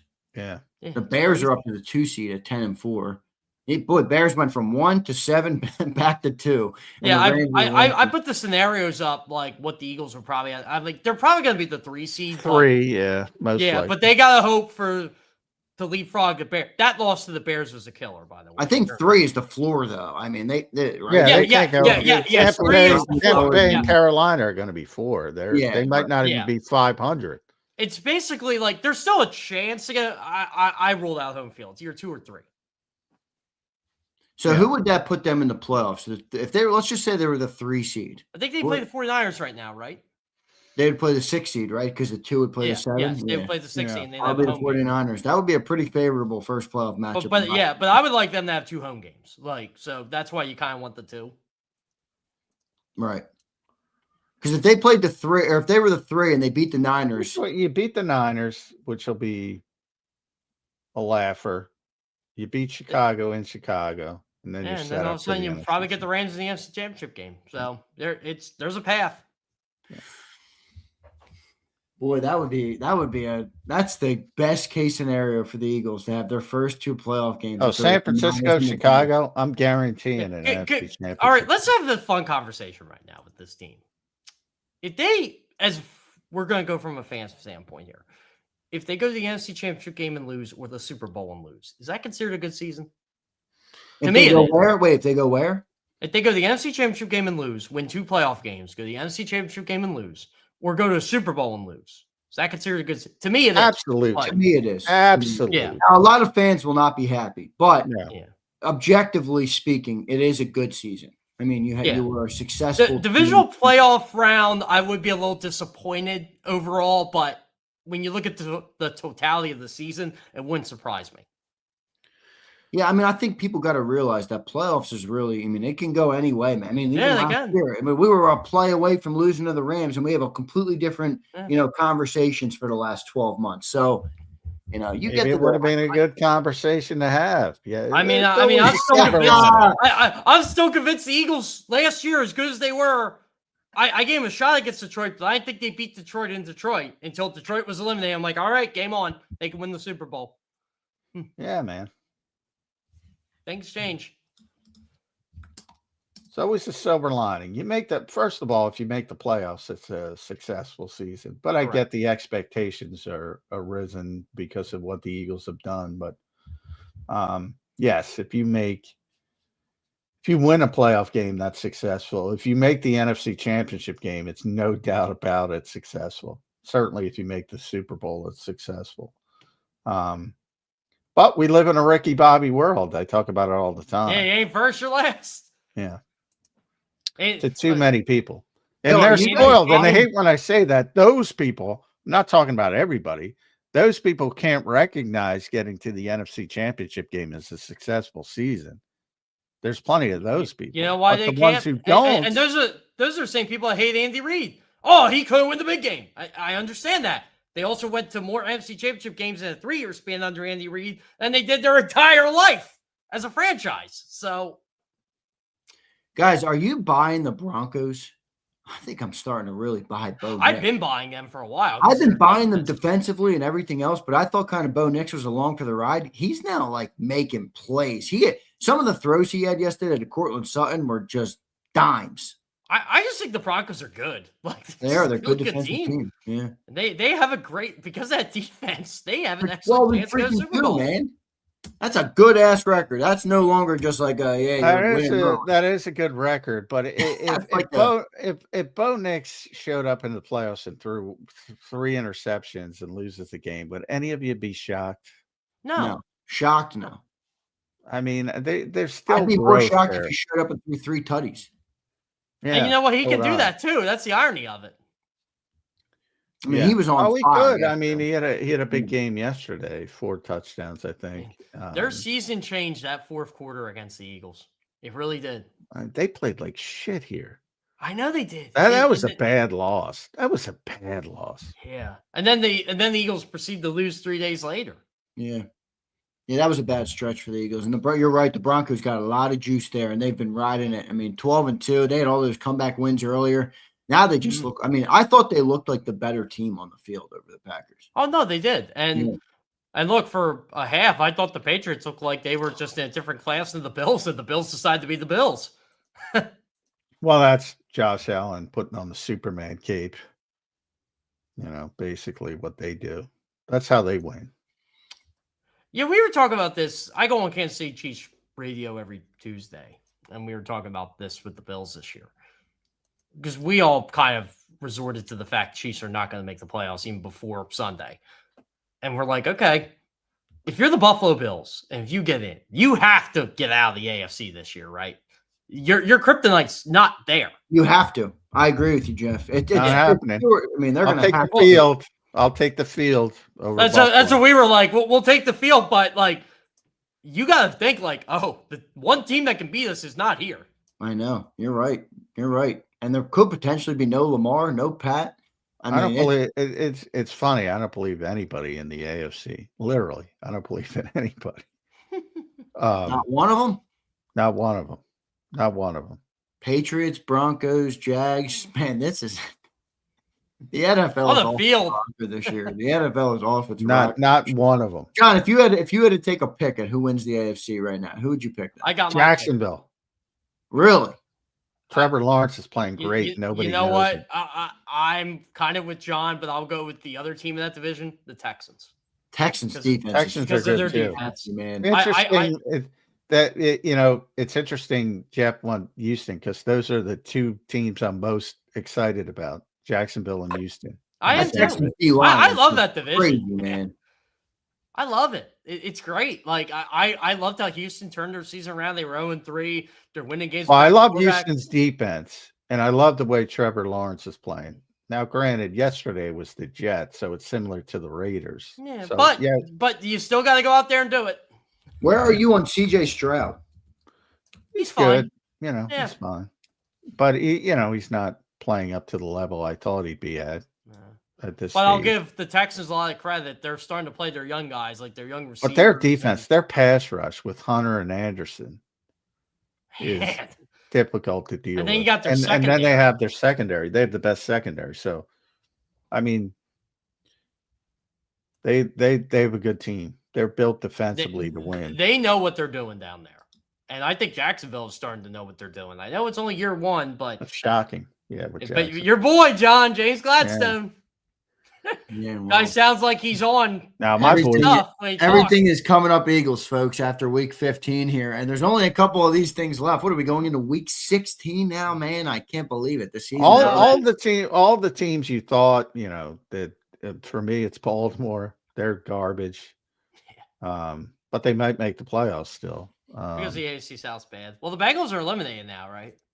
Yeah, they're officially eliminated. Done. Yeah. Joe Burrow's having a depression situation. He doesn't want to play football anymore. Cat, Joe Burrow. He is weird. There are a lot of weird dudes, but he's a weird. You know what? I'll say it. I know the guys want a national champ. I don't think he's a winner. I really don't. Joe Burrow? National champ. Yes. Oh, come on. I don't like his attitude. I just don't like it.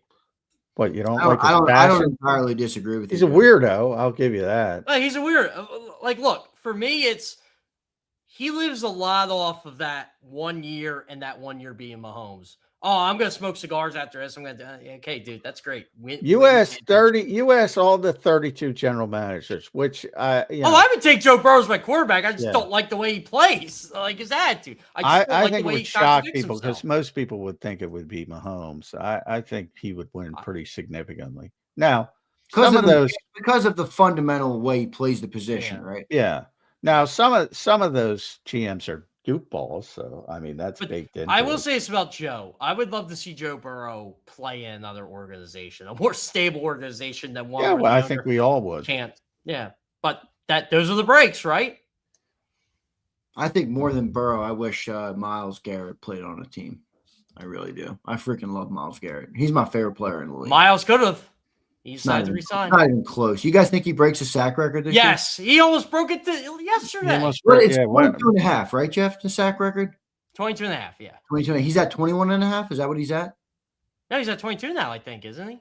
Oh, I think he gave him a sack yesterday. All these different sites. Different sites. Like, which one does the the official NFL numbers, sometimes they're different from like next gen. Well, not next gen, but yeah, I'm seeing True Media, and Pro Football Focus. It's all day. It's a pain in the hands. I'll tell you what he's got, Zander. I'm looking it up now. I'm seeing 21.5, but let me go on. 21.5 is the number. Yeah, okay. That's the one the NFL is using. So he's a sack away from tying it, and he's a sack and a half away from taking from having the record. And he's got 3 games. Oh, I do too. I love Myles Garrett. I hope he gets every record he can because playing on the shitty Browns, has tainted his ability to win something. But maybe he'll get more personal accolades than most. I do love him. He's going to be defensive player of the year on a freaking shit team. I know. Yeah. Do you guys think he's better than Aaron Donald was? Yes. I do. That's a tough one. That's a tough one for me. But I'm going by position here. So, I mean, the guy he's the only player in NFL history to average over a sack a game, which is insane. Man, that's crazy. Boy, Aaron Donald was freaking. But Aaron Donald's look, I had to rank when Aaron Donald retired, I had to rank the top 10 defensive players of all time, and Aaron Donald was like 5th or 6th for me, which is nuts. So that's how highly I think of Garrett. I'm still going to go Aaron Donald. Are you? I knew you were going to, John. Garrett's the best defensive player I've watched consistently in my life. I mean, Aaron's the other one, but I was still even a little younger. In my life, it's been Reggie. Lawrence Taylor retired in 93. I was too young. I know how good he was. I still think Reggie at his peak was more dominant, but you can't go wrong. You're in, as John says, you're in the conversation here. Yeah, I mean, part of it is like, and Aaron retired too soon. He could be one of those guys, and Myles has got longer way to go, but Aaron's got 3 Defensive Player of the Year awards. He's got 8 first team all pros. How many does Myles have? He's got 1 Defensive Player of the Year. He's got 1. Yeah, this will be his second. He's about to go second. And he's 4 first team, so it'll be 5 this year. 6-time Pro Bowler. 4-time first team All Pro. He's made the last. Look, since 2020, first team All Pro, second team All Pro, first team All Pro, first team All Pro. Yeah, I agree with Theo. It is hard to compare them. They are different. By the way, it's called, not that, because people are way too obsessed with sacks, but, it's called the Deacon Jones Award if you have the most sacks. Aaron Donald won that once as an interior player. As an interior defensive lineman. Which is wild, no doubt about it. Well, John, I think I agree with you on sacks, but when you get them as consistently and as often as Myles, I feel like it changes. Well, no, I mean, anybody who listens to the show knows I love Myles Garrett, but it's just, it's you're comparing one of the 5 greatest defensive players of all time. Is he at that level yet? No. But will he get there? Maybe.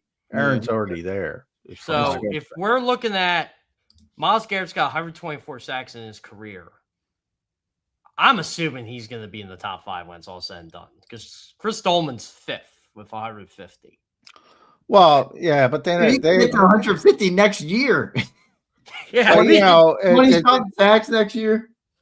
That award is named after Deacon Jones. Some of those guys, when did stats become an official stat? 1982, but Pro Football Reference has them recorded since 1960, and they have Deacon Jones at 173.5. So by their records. Yeah, so it's good they're doing that work. I like his season. Do you know his highest season? Deacon Jones? I know somebody's got over 22.5. I forget who it was. So so Deacon's got 22, 21.5, 22. So he's got it's insane, right? Yeah. Bubba Baker. Bubba Baker had 23 and 78.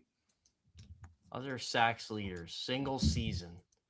Yeah. He had 23, 1978. That's nuts. Because I knew somebody beat the actual record now before they started. He did it his rookie year too, which is insane. Yeah, he was first team All Pro that year. Yeah, well, damn right he was. 23. I mean, think of it. Think of this here. Bubba Baker had 56.5 sacks after 3 years.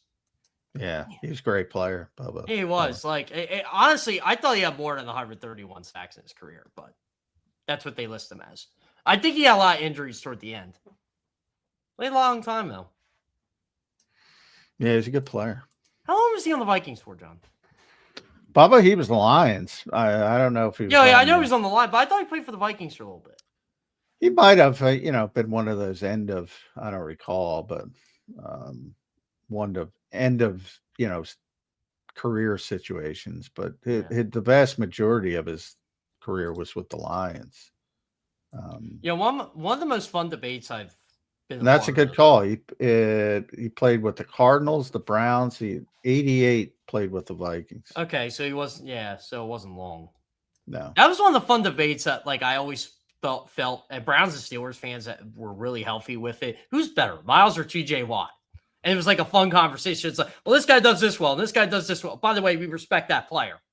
Like, they're both going to be first ballot Hall of Famers, et cetera, et cetera. And I'm like, yeah, how about the Watt family? My God. Yeah.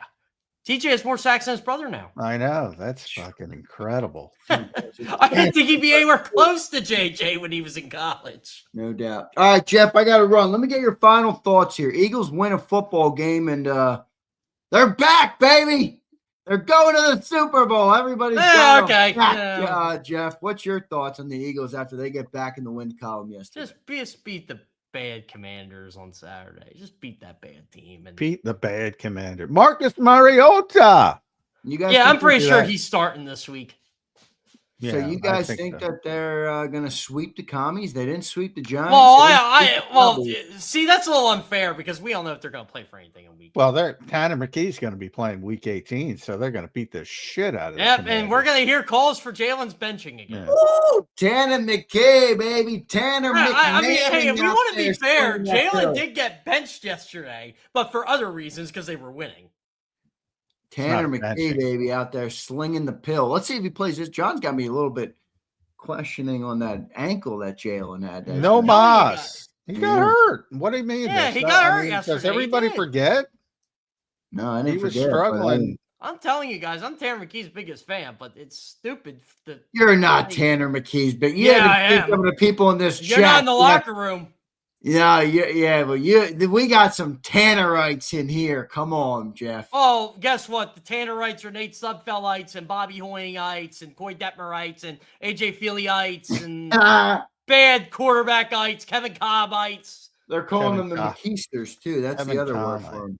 They can't even tell you where Tanner McKee went to college.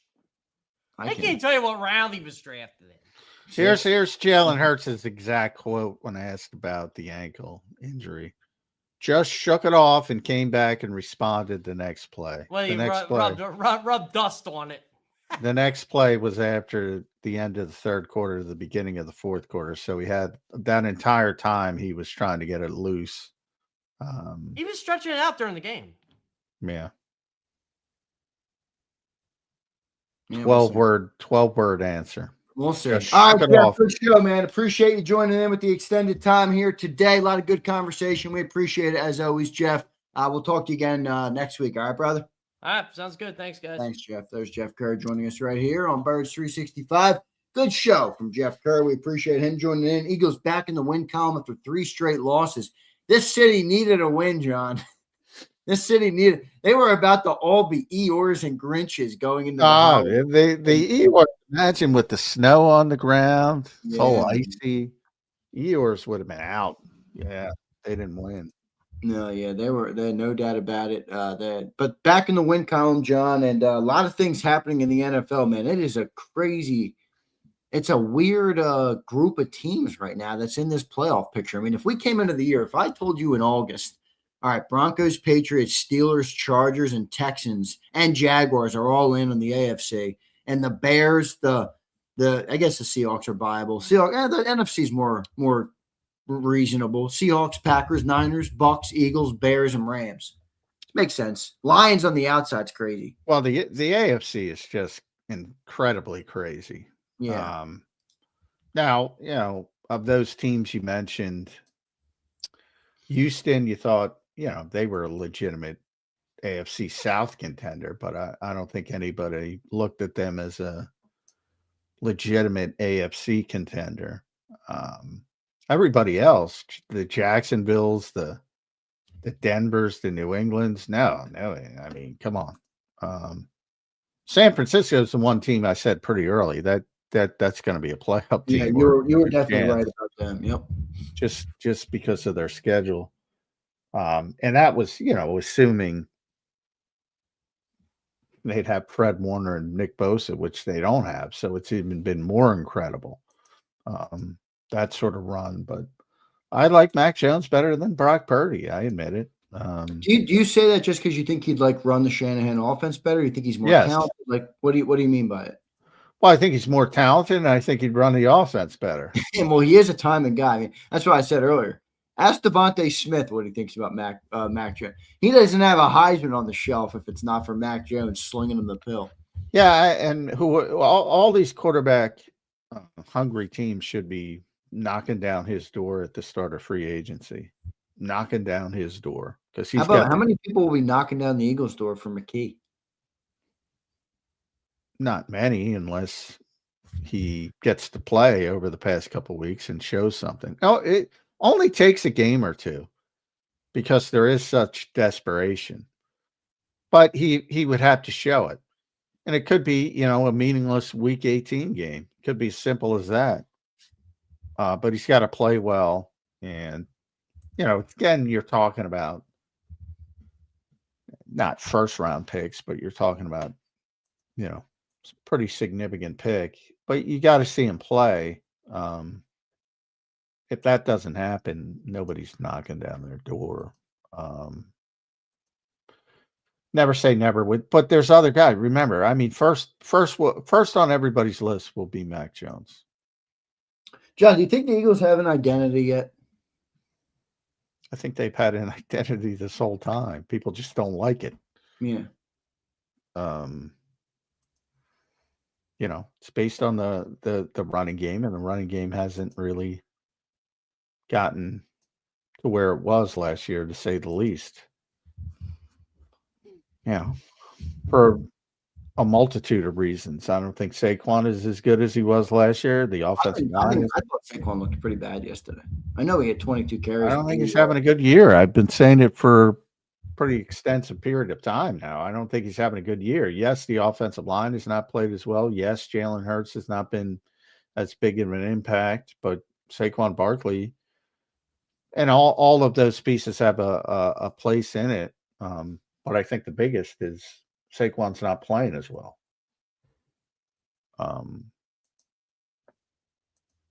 But so now to me, it's shifted towards last year. You could count on, tremendous production. This year, it's more about, can you be efficient? And they were more efficient against the Raiders. The games they've been efficient in the running game, they've been pretty successful. I think they've always had the same identity. People just don't like the identity and want it to change, which is fine. But it's not how identities work. Just build for one thing and shift in week 15, week 16 to another thing. Yeah, I agree. There was that one run yesterday that really stuck out to me early in the game. He looked like he had literally 8 yards where he could have just went and probably got close to a first down, and he bounced his way outside and just I know. 2 yards. I'm like, dude, what are you doing? Go north to south, get downhill. What are you doing here? But I don't know. I think he's just trying to. It's always been an issue with. I think he's really. If you go back to the Giants, these are some of the issues. Yeah.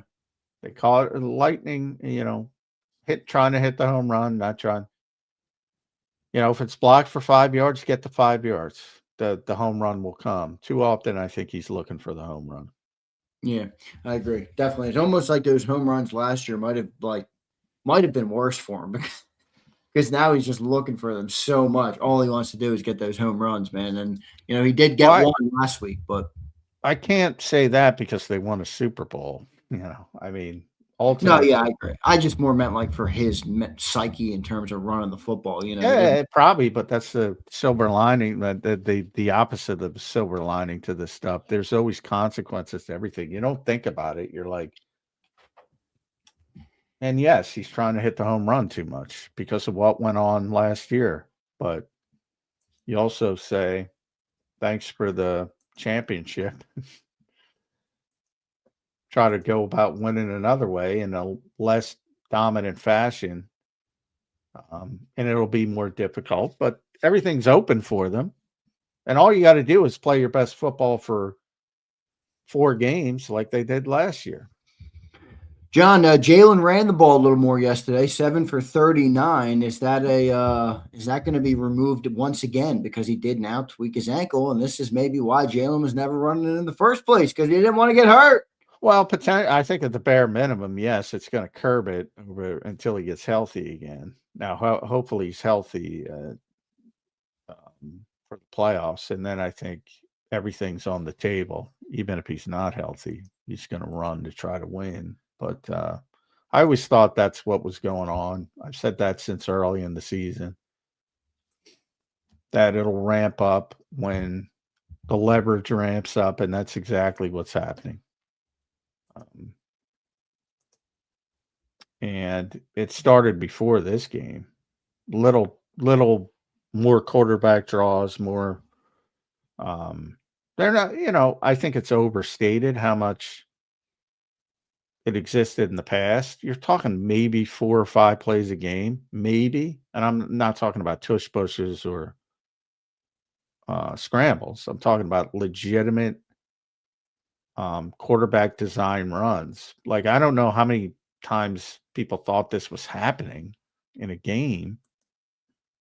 It's not like they did it 10, 13 times a game. There would be occasionally. I remember having this discussion with Shane all the way back then. And he would explain it every week. He'd be like, well, 4 were off schedule. 3 were quarterback sneaks. And because those days it was like, is he running too much? And he would point out, well, think about that, and sometimes it'd be kneel downs because they're winning games. 2 are kneel downs, 3 are sneaks, 4 are scrambles. They're already at 9. And then they would have 3 or 4 design runs. At multiple times he would have to explain that. And he's right. So, but especially, and the only thing I really care about is, and from their perspective, every RPO called is technically a running play. Technically, and by that I mean from their perspective, and you even look at it on the field. What do the offensive linemen do on an RPO? They treat it like a running play. That's why timing is so important. So if you are going to pull it to pass it, it's got to come out on time. Otherwise, you're going to get an offensive lineman down the field. Right. That's why you get those penalties. Yeah, they had a lot of them too. They got a lot of them.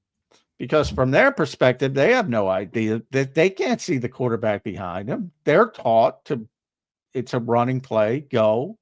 Do what you have to do, and it's on the quarterback and the receiver. It's incumbent if he's going to pull it, that it's going to be out.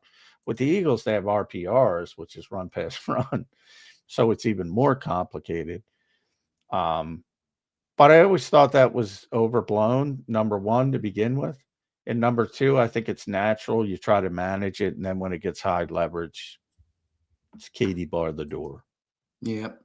And John, a little update here from the Packers. No major injury for Watson, but it obviously nothing on Mike. Mike is cooked, I think. But that's positive for them. They're going to have to become an offensive team a lot more than they were, and win games that way, because that's a big loss for them over there. But John, good stuff, man. The Eagles get back in the win column. A lot of people feeling the excitement, but I really think a lot of the excitement comes from what's going on around the league and just how open the NFL is right now. And if the Eagles play a semblance of their game and can move the football, I mean, it feels like they could go on a run. And I don't know if they will, because they're such an interesting team where some weeks they look like dog shit and some weeks they look great. But with all these teams, the version shows up in the playoffs, they'll make another run. Well, if people heard me earlier, I said B game. You can't play your F game. You can't turn it over 5 times. You're going to lose to everybody. B game, right? Offensively, you're talking? Well, overall, but I'm saying it doesn't even have to be the A game until you get to the Rams and the Seahawks, maybe. Then you got to bring it all. But everybody else, you can play your B game and get by those teams. just can't shit the bed. And they're capable of shitting the bed. We've seen it. So it's not like a fait accompli, but I would feel very comfortable. Eagles against 49ers, Eagles against Bears, don't care where it is. And then it becomes difficult. We'll see how it shakes up in the NFC. Going to be interesting. Let's get to some super chats here. We got a couple more. Joshua, what's up, brother? Thanks for the super chats today. Chase fun losses after we're a dynasty. I love boring. Nothing wrong with boring if you all you care about is winning, and that's what I would think most fans would care about, but sometimes that's not the case. Yeah, well, I mean, think about it. Fans like to, it is an entertainment business at the end of the day, right? Well, if you want to be, yeah, well, and that's why I bring up Mike's buddy. He said, I have a lot of respect for those people as well, if they're honest with it. If you're just looking to be entertained, yeah, the Eagles are kind of boring. Yeah, agreed. Joshua, thanks, bro. Niall, what's up, Niall? Thanks for the $5 super chat, brother. He says Marcus Epps has been very good and has solidified the safety position. Yeah, I think he certainly has calmed down some of the issues. I think there's some strengths. He's a very smart player. He communicates well, and that's big for Vic. He's going to be in the right spot. There are some athletic deficiencies on the back end for the Eagles with Reed and Marcus, but that's the reason they drafted Drew Makuba, because they wanted somebody comfortable in space. I don't think those guys are comfortable in space, but nobody's been able to take advantage of it yet. Now, at some point, you're going to be facing good teams that can probably take advantage of it. But if the pass rush keeps getting home, that makes it easier on the guys in the back end. And obviously, Justin Herbert couldn't do anything. He didn't have time to do anything, and Kenny Pickett didn't have time to do anything. So until you get against an offensive line that can protect, I think you'll be fine. And then the test will come. Yep, no doubt about it. Interesting. A lot of interesting stuff in the NFL yesterday. Appreciate the 2 super chats from those guys. John, this defense it does feel like this defense too is the backbone of the team this year. It kind of has been all year, and they were in a way last year as well. But it does feel like they gotta keep playing good for this team to win as much, because the offense, while even when they play well, they just don't make up for everything. They're not that good, that prolific of an offense. Feels like that defense really has to stick together and keep playing well for this team to go the distance. Yeah, no doubt. I mean, it is the strength of this team, even more so, I think, than last year's, which was technically a better defense. But this defense is keeping them in games when they're not playing well offensively. And it deserves a lot of credit with all the changes and all the injuries and persevering. We just talked about Makuba. I think people forget about him. Jalen Carter over the past 2 weeks. I know Zach Bond was talking about the depth they have and guys stepping up. Brandon Graham playing inside. They had to sit down Josh Uche, who was playing pretty well. Jalen Phillips, great pickup. That'll be Howie's best move of the season. Of the entire, even if you go back to the offseason. Vic had the great line. Well, when you shop at Nordstrom's, you get good stuff. They weren't shopping at Nordstrom's in the offseason. So,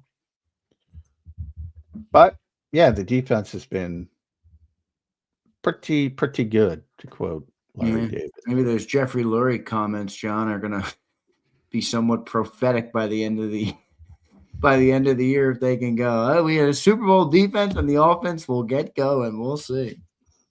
Yeah, got going against the Raiders a little bit. Not even that much. I want to read you an excerpt from a Raiders website, all right, after the game. We all knew this was coming. The Philadelphia Eagles staggered into this game with 3 straight losses and a major stink hovering over their offense. Yet have no fear, the Las Vegas Raiders were coming into town. And just like that, the Eagles looked like the team that won the Super Bowl. It's pretty easy when you play the Raiders. They roll out the same game every week. Can't move the ball on offense, allow long drives on defense, terrible on third down on both sides of the ball, lose the time of possession battle by a lot, and do not compete under first-year coach Pete Carroll. And it'll be one and done for Pete, unfortunately. It will. But, yeah, 2-12. Pete should probably hang him up at this point, right? He's over. I agree. And again, when you have that bad team, it just makes no sense. And by the way, Tom Brady, who I love as well, deserves a lot of criticism for this because, he's a part owner of the Raiders and he has a big voice in that organization. He tried to get Ben Johnson, couldn't convince Ben Johnson to come. People forget there was a lot of talk he was trying to get Matthew Stafford, which would have changed things dramatically for them. Couldn't get him to come.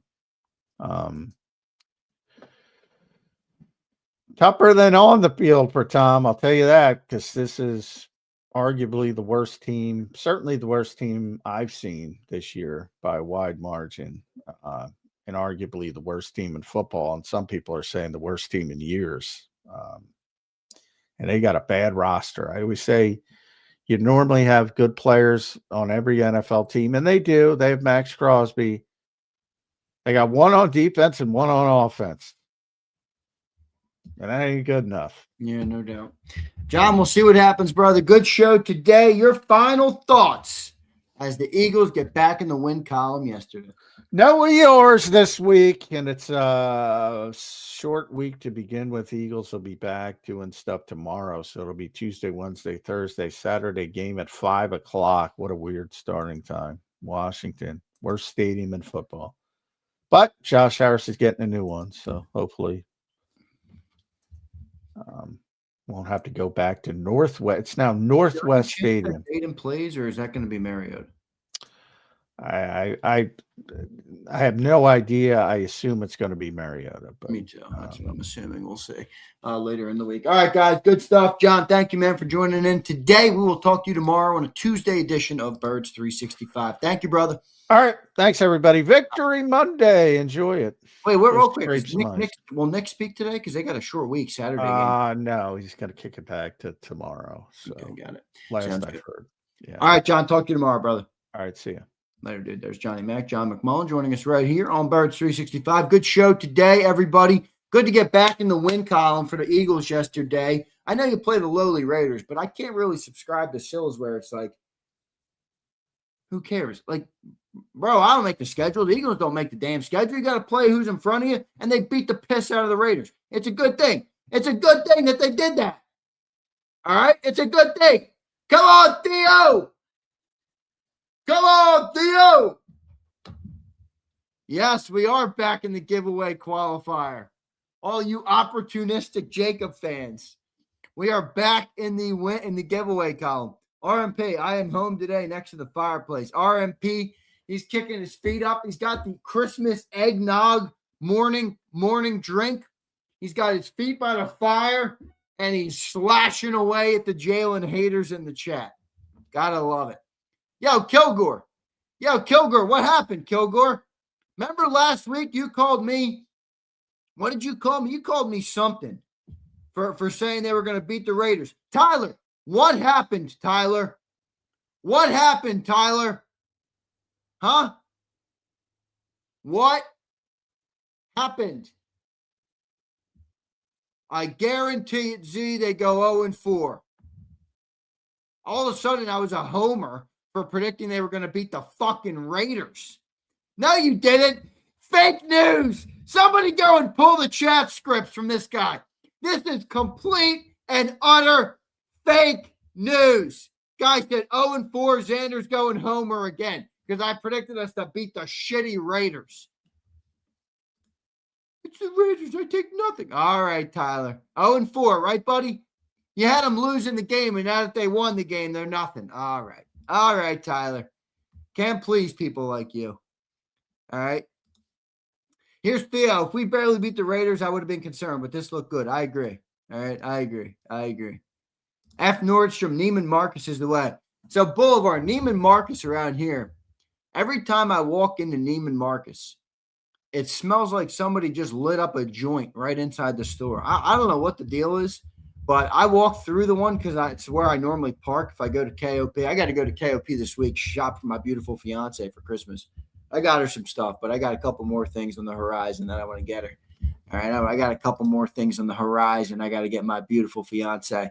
So I'll have to do that this week. But anyway, wherever I park at there, I walk through the Neiman. Boy, it stinks like a weed house. I don't know why, but it is what it is. All right. Joint, I got a shop there. Theo, just hit the weed store. It'll be easier. Big Mike. What up, Big Mike? Xander, the greatest quote of the day came from Rob Gronkowski. Playing the Raiders is like putting Neosporin on a cut and heals everything. That's very true. That's very true. I'm a Nordstrom guy or Saks. I used to go to Saks because I got this. I probably shouldn't show this on air, but I think I can cover up the numbers in the pin. I got the American Express Platinum card, and they give you like $50 or something a quarter. They give you like $50 a quarter or $75. I don't know. They give you like free money there. So I'll go in every year and, grab like a Christmas gift for somebody for like $75 or something. And it's free on my credit card. They get a bunch of points done from that. So Houston, what's up, Houston? Xander, they didn't egg Petulo's house this time. They bought a carton and left it at his door with a note that says, "Good game, but it could happen again." That actually wouldn't surprise me if somebody did that. All right. That wouldn't surprise me at all. I'm a TJ Maxx or Marshalls guy. R&P, me too. I'm all of them though. I'm the nice ones for my girl. All right. Got to shop good for the ladies. I wonder how many people paused it and zoomed in. What, on my card? Amex Platinum card. It's a nice credit card. Thing's expensive to have on a yearly basis, but it does give you a lot of points, a lot of stuff, a lot of free points. A lot of free points. I'll be booking the honeymoon on that sucker. All right. So if I remember correctly, we win Saturday, we win the East. Yes, sir, Trey. Yes, sir, because the Cowboys collapsed last night. Cowboys collapsed. So, how about the Cowboys, by the way? Holy shit. What a collapse. They lose to the J.J. McCarthy-led Vikings. By the way, you guys like the versatility with no hats? I know you guys are impressed with my versatility to be able to come out here, unlike the Eagles offense, and have some versatility to my game. I go forwards hat. I can go backwards hat. I can go no hat. I know you guys appreciate. You don't have to tell me. I know I'll upset some buttercups in the chat, but I know you guys love the versatility. All right. Xander, how about your boy Dakota getting outplayed? Why is Dakota my boy? He's a good quarterback. No limit. Do you think Dak Prescott stinks? Do you think Dak Prescott stinks? I know you don't think that, No Limit. He doesn't stink. You guys are delusional. You need to go to Turkey. Wow, what the fuck's in Turkey? Keith, if I had to make a guess right now, I will never, on my beautiful God-given life, ever step foot in Turkey. Turkey? What the fuck is in Turkey? I barely want to leave the country. My fiance is lucky she's getting me out of the country for our honeymoon. I said, honey, you better do what you want on this honeymoon because once I come back, I might never leave the country again. I'm not I don't care to. Italy, I've always wanted to go to Italy. So Italy, once I check Italy off the list, I don't know what else or where else I want to go. Fucking Turkey. Oh, Turkey's the hair. Is that right? I never knew that about Turkey. Is that right? The hair transplant place is Turkey? That's where you go if you want to get new hair? Big Z, you can stop glazing. Oh, Yeppa. Shut up, Yeppa. Platinum card. I know, Slagger. I'm going to have to cancel that thing. You know what I have at Slagger? I'm going to give you guys some free game right now. I'm going to give you guys some free game. Slagger, I run all my business expenses through my Amex card on my business Amex card. And my platinum card is the Charles Schwab platinum card. So not all platinum cards are the same.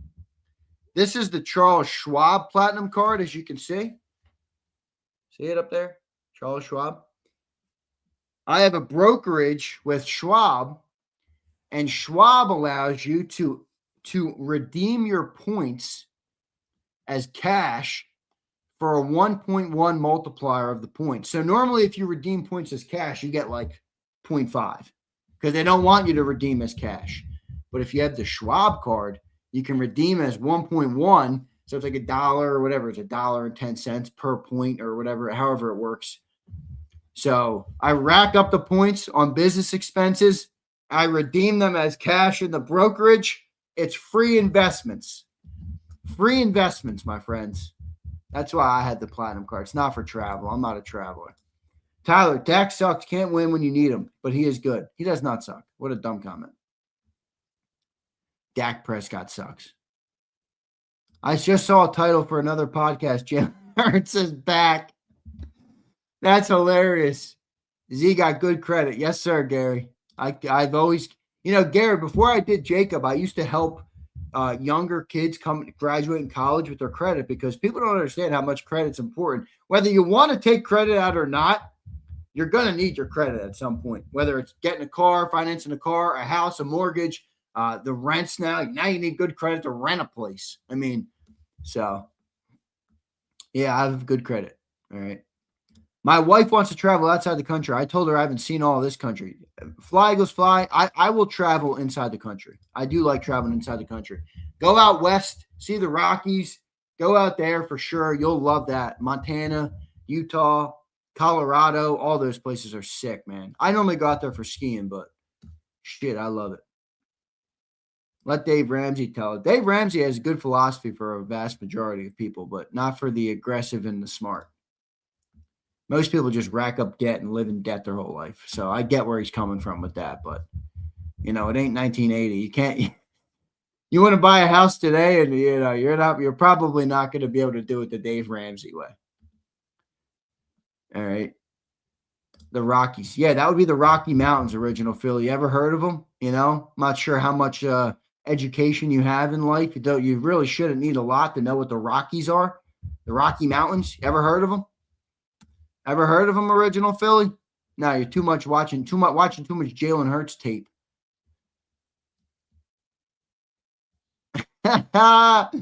Roll Philly. What up, Roll?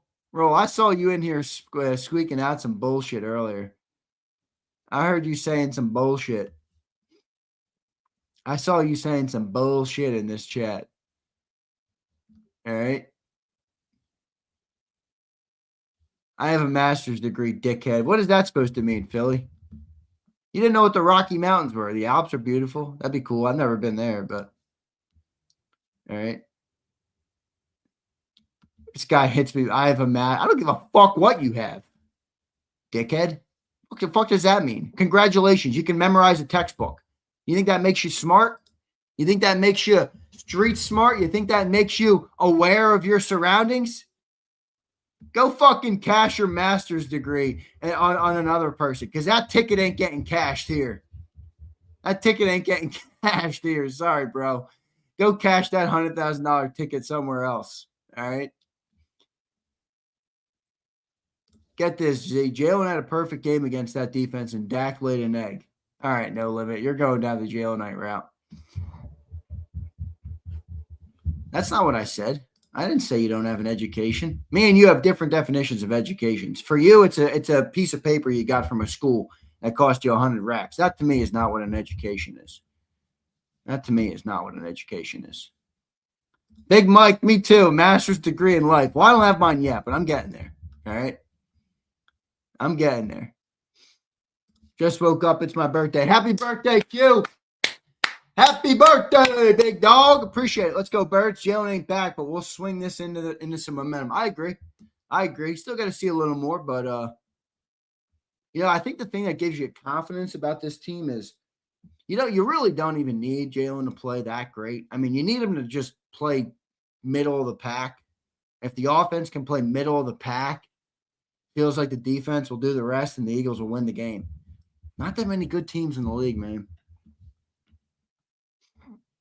Really not that many great teams in the league.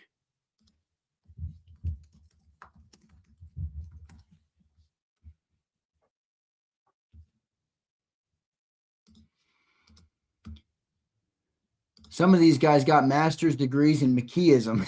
Yeah, and you got a PhD in Jalen Hurts' outfits, you weirdo.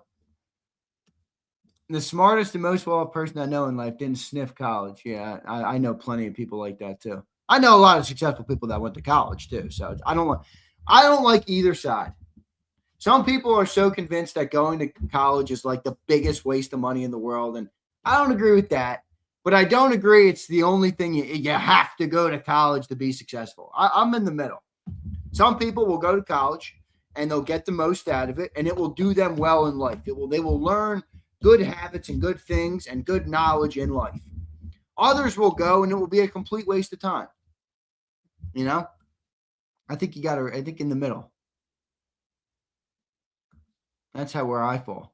I agree with Philly Don. College education is great, but the best education you get is from life itself.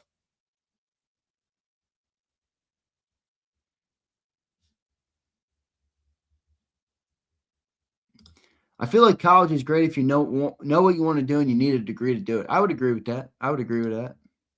You know, like the engineers and like the doctors, obviously, you know, the doctors of the world, dentists of the world, all those people for sure. I mean, college is obviously very necessary.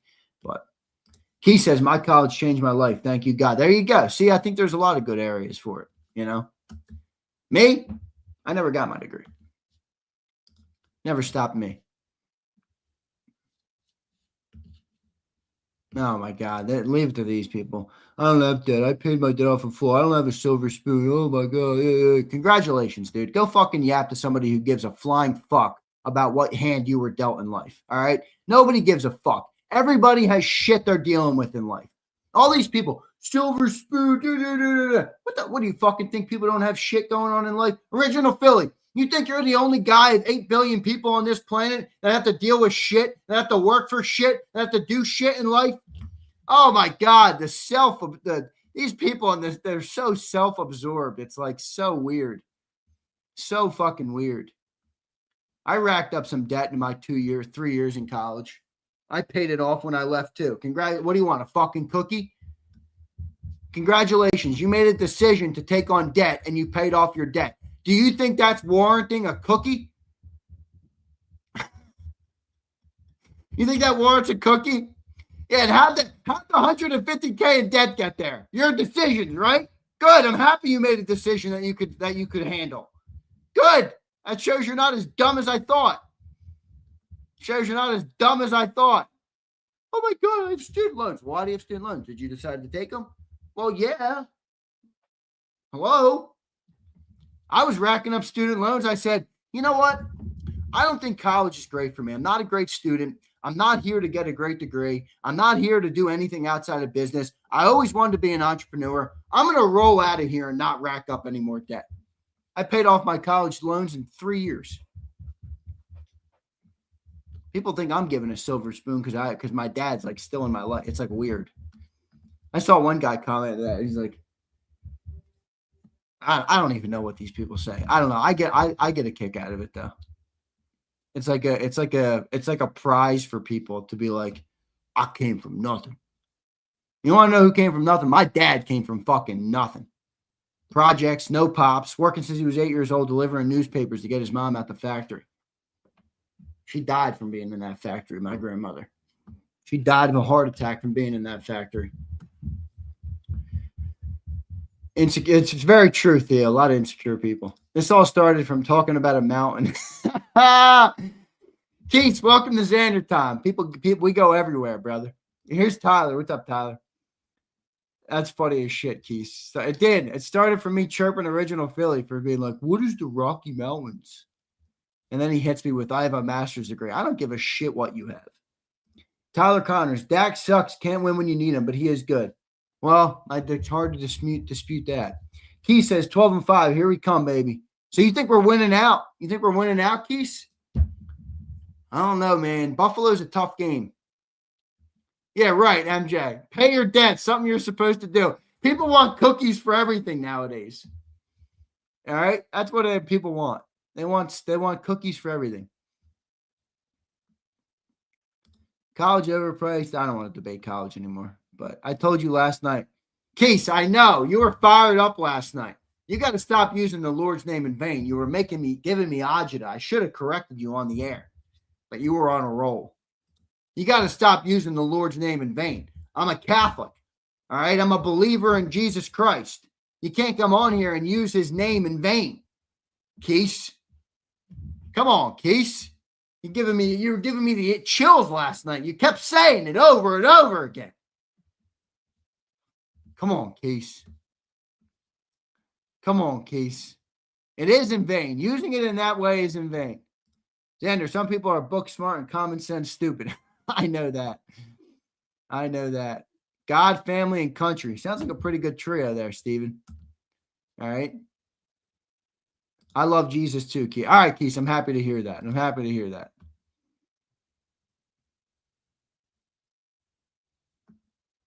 Ken Bone says, who was at the game yesterday? It was brutally cold. Felt like my feet were ice block. I would imagine it was brutally cold.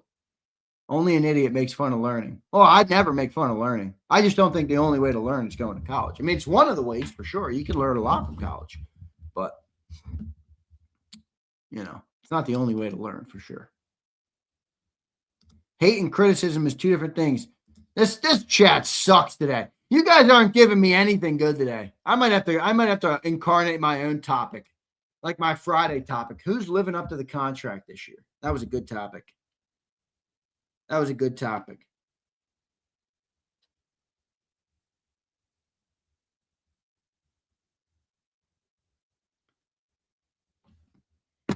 All right. Let's not forget Marcus Epps has calmed down. Yeah, we had a comment on that earlier. I think it was Niall. Yeah, Niall said Marcus Epps has been very good, solidified the safety position. So you guys had a similar comment there. You put calmed down. Yeah, magic numbers down to 1, Q, because the Cowboys blow. Can't hate on Jalen, so the chat's slow. I'm not hating on Jalen. Roll Philly. Let's just get some, roll. Isn't it fair to want some consistency now at a Hurts? Isn't that fair, Roll? That should be fair, right? He had a good game yesterday. Didn't have to do too much in the game, but he did what he needed to do and handled it well. Right? Now it's time to get some consistency from the quarterback. I think that's fair to ask. All right? It's been a pretty inconsistent year, all year for Jalen. El Yepa says, where's my Kanga? Yepa, I got a haircut, so I had to show off my versatility, as I alluded to earlier. The Zander haters are upset at my versatility. The versatility is alive and well, Yepa. All right? 100% fair. I agree, Roll. I appreciate you being honest. You calling it the Doncic look? Dude, I'm a white guy. My hair only does so many things. I don't know what you want from me, bro. I'm a balding white guy. I don't know what you want from me, man. Theo, I don't know what you want. I don't know what you want. All right? I don't know what you expect. I laughed at Jalen when he threw the touchdown to AJ and celebrated like he won the Super Bowl. Oh, come on, Tyler. And see, that to me is just being a hater. But now, you're mad at him when he's mute on the sideline. Now he celebrates a touchdown and you're mad at him. Tyler, come on, man. I've been critical of Jalen when it's warranted, but now you just sound like a fucking hater. I mean, let the fucking guy celebrate. He throws a nice touchdown pass in an NFL game. Now he's not allowed to celebrate? I mean, come on, man. Come on. Zander, we were loud when Adoree sucked. It's only fair we're loud. He's been doing good, really good, man. He's been doing real good. All right. You were cool with that Yankee stunt catch. My dad's a Yankees fan, so Yankees hats don't bother me. There's a picture of me. You guys won't like this. There's a picture of me at the 2009 World Series at Yankee Stadium on the inaugural season of their new stadium when they beat the Phillies. I was at game 2. You know what I was wearing? I was wearing a Yankee hat. My brother was wearing a big Yankee jacket, and my dad was not wearing – I don't think he was wearing any sports gear. My dad doesn't really wear sports gear. But, yeah, he's a Yankee fan. He grew up in the projects. He had a little FM radio next to his bed. He used to tune it up every night, and he got the Yankees. That's basically the only channel he got. It's basically the only channel he got. Yo, come on, Dawood. Yeah, Dawood. Fuck you, Dawood. Cut your hair off. Get a low fade or something. Your hair is dying, Z. Dawood, fuck you, bro. getting a little bit of confidence up here, get a fresh cut. I'm like, let me go no hat for a couple of days. Show the people my versatility. And then Dawood comes in here with this shit. No, Twiz, I vouch to never do that. In fact, that's my biggest thing I make fun of a lot of people for. You know, the black guys love doing that. Keith, don't tell me you do that. You know, Marcus Freeman does that at Notre Dame. It's like paint across his head. It's like paint across his head. I'm like, bro, just leave it as is, man. Just leave it as is. I will not spray paint my hair, Keith. All right? Twiz. I promise. That's for Keith. That's the Dawoods and the Keeses of the world, all right? That ain't me, bro. Leave that for the black dudes that want to do that, all right? That ain't me. That ain't me, man. That's not me. Much love, Z. Yeah, Dawood, you took a shit on me today. No love for you, but you're right. I love you, brother. I appreciate you. Howard, what's up, Howard? Yo, Z, what about old man BG getting the game ball for 2 sacks? Awesome, bro. Awesome part. Awesome, man. Great to see that for absolutely great to see that for BJ. One of my all-time favorite Eagles. All right. One of my all-time favorite Eagles is Brandon Graham. So it's good to see him back out there, man, and making it happen. It is. It is. Yeah, I know. A lot of people do that shit. Look, my beard could use it. It would look better if I sprayed it, but then I would be a fucking phony. Then I would be a phony. Dawood took a shit on me, Xander. Congrats, Twiz. I said a quote that you found funny. How about BG turning back to Philly Tide? It was great. Yo, Philly Tide, who you got, man? Alabama, Oklahoma this weekend. I'm feeling good about the Tide. You know, earlier last week, I'm like, I don't know, man. Oklahoma's a gritty team, good team. I'm feeling like Bama could win this week, man. All right. Yeah, only difference was my dad didn't get Philly. He got the New York stations. He was way out in the projects, man. And forget. I don't forget. I just don't want to give too much. I'm rolling in that Alabama molasses. You and me both. You guys want to see a cool picture of my pops? You guys want to see a cool ass picture? All right, so this photo right here I'm about to show you. So my pops graduated college, paid for college all himself. He went to Lock Haven. He's looking for a job. He gets on a train.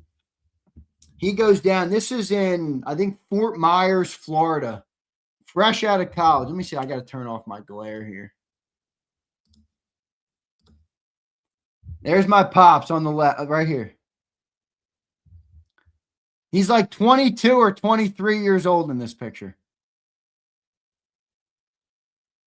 Isn't that pretty sick? Isn't that pretty sick? He was there for a few weeks. He was there, no, not a few weeks. He was there for a little bit, like, I don't know how long he stayed there, and then he came back to this area. This area. Isn't that pretty cool? Effing dope. Yeah, it is. It is. It's a sick picture. Pop's looking good, man. He's like my twin. Yeah, we do look alike, no doubt. I think he was a communication major. I'm not sure. He looked just like your dad. I do. Look, he had hair then too. Holy shit. Now, my brother looks more like my mom, Reyes. Man, my pops had a... Damn, my pops' hairline was better than mine. That's tragic. My pops is bald now. That means Dawood was right. Dawood, I might have chirped you, but you're right. All right? Dawood, I might have chirped you, bro, but you're right. My pops' hairline's better than mine. This is tragic. This is fucking tragic. This is tragic. Oh, man. It is what it is, man. Come on, hair. I don't need this hair. You guys can't tell me I'm not looking nice and fresh right now. I know you guys won't admit it because you're all suckers and losers and haters. But even my biggest haters right now are watching. Damn, man, Z's got versatility. Oh, man. Hims. I'll never use Hims. They say that stupid hair drug that people use. What's it called? Finasteride or minoxidil or something. It takes away your testosterone. I said, no, thank you. The hair can go. I need my testosterone. That's one thing I will not get rid of for the sake of some fucking hair on my head. Here's Mr. Sparks.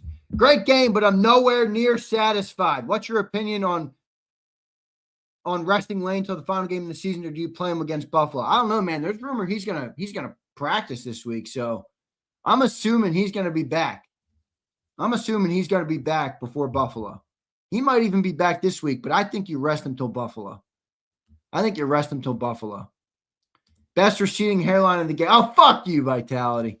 No Diddy. Looks good today, Z. You don't have to. Big Mike, I don't know what happened to our world where these men are so buttercups now. You don't have to say no Diddy to give a guy a compliment. It's not gay to say a guy is handsome. Or I don't know what happened in this world. I mean, I grew up, my mom's side's 100% Italian. All right? 100% Italian. I don't know if you've ever been around an Italian guy, but all right, they don't pull punches.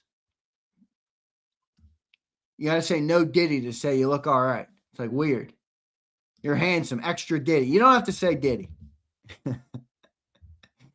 It's a compliment, Z. You're top of the mountain. All right, Vitality. I guess you could take it that way. Here's Zan. You can still save your hair if you want 3 more hairs. Your hair is going to be the Cowboys playoff champ. Oh, good one, No Limit. You really got me there, bro. All right. Z, I thought it is the thing to do. There's Brandon. You looking fresh. Thanks, Brandon. Did he Netflix? I didn't watch it. I don't plan on watching it. All right. I don't plan on watching it. But all right, everybody. Birds back in the win column. Pieces restored in Philly. Tommy T is in tears because his team, Tommy T, your team blows, dude. We're going to beat that ass this week. No Diddy. No Diddy there. I'll give you a no Diddy. Z, did I blow dry my hair? No, I got in the shower. I got down here in my office about 6:50, 7 a.m. today. I jumped in the shower about 7:35 after I set the links up. Jumped out about 7:45. Whoop, one hand through the hair. Jumped on the hair. Pumper is missing in action. I saw a lot of Jalenites take their medicine. Where are the Tannerites to take that medicine? Jason A., Pump, Underdog. Oh, baby. You're calling them out, aren't you, Philly dogs?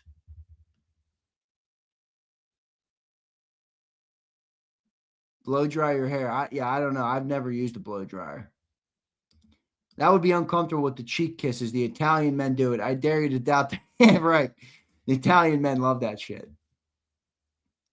Here's Curtis. Jalen stinks. Still, nothing has changed. Wow. Oh, my.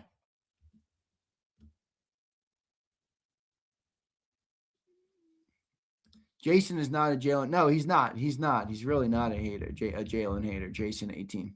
That's a fake news. Jason A-Team is not a Jalen hater. That was fake news.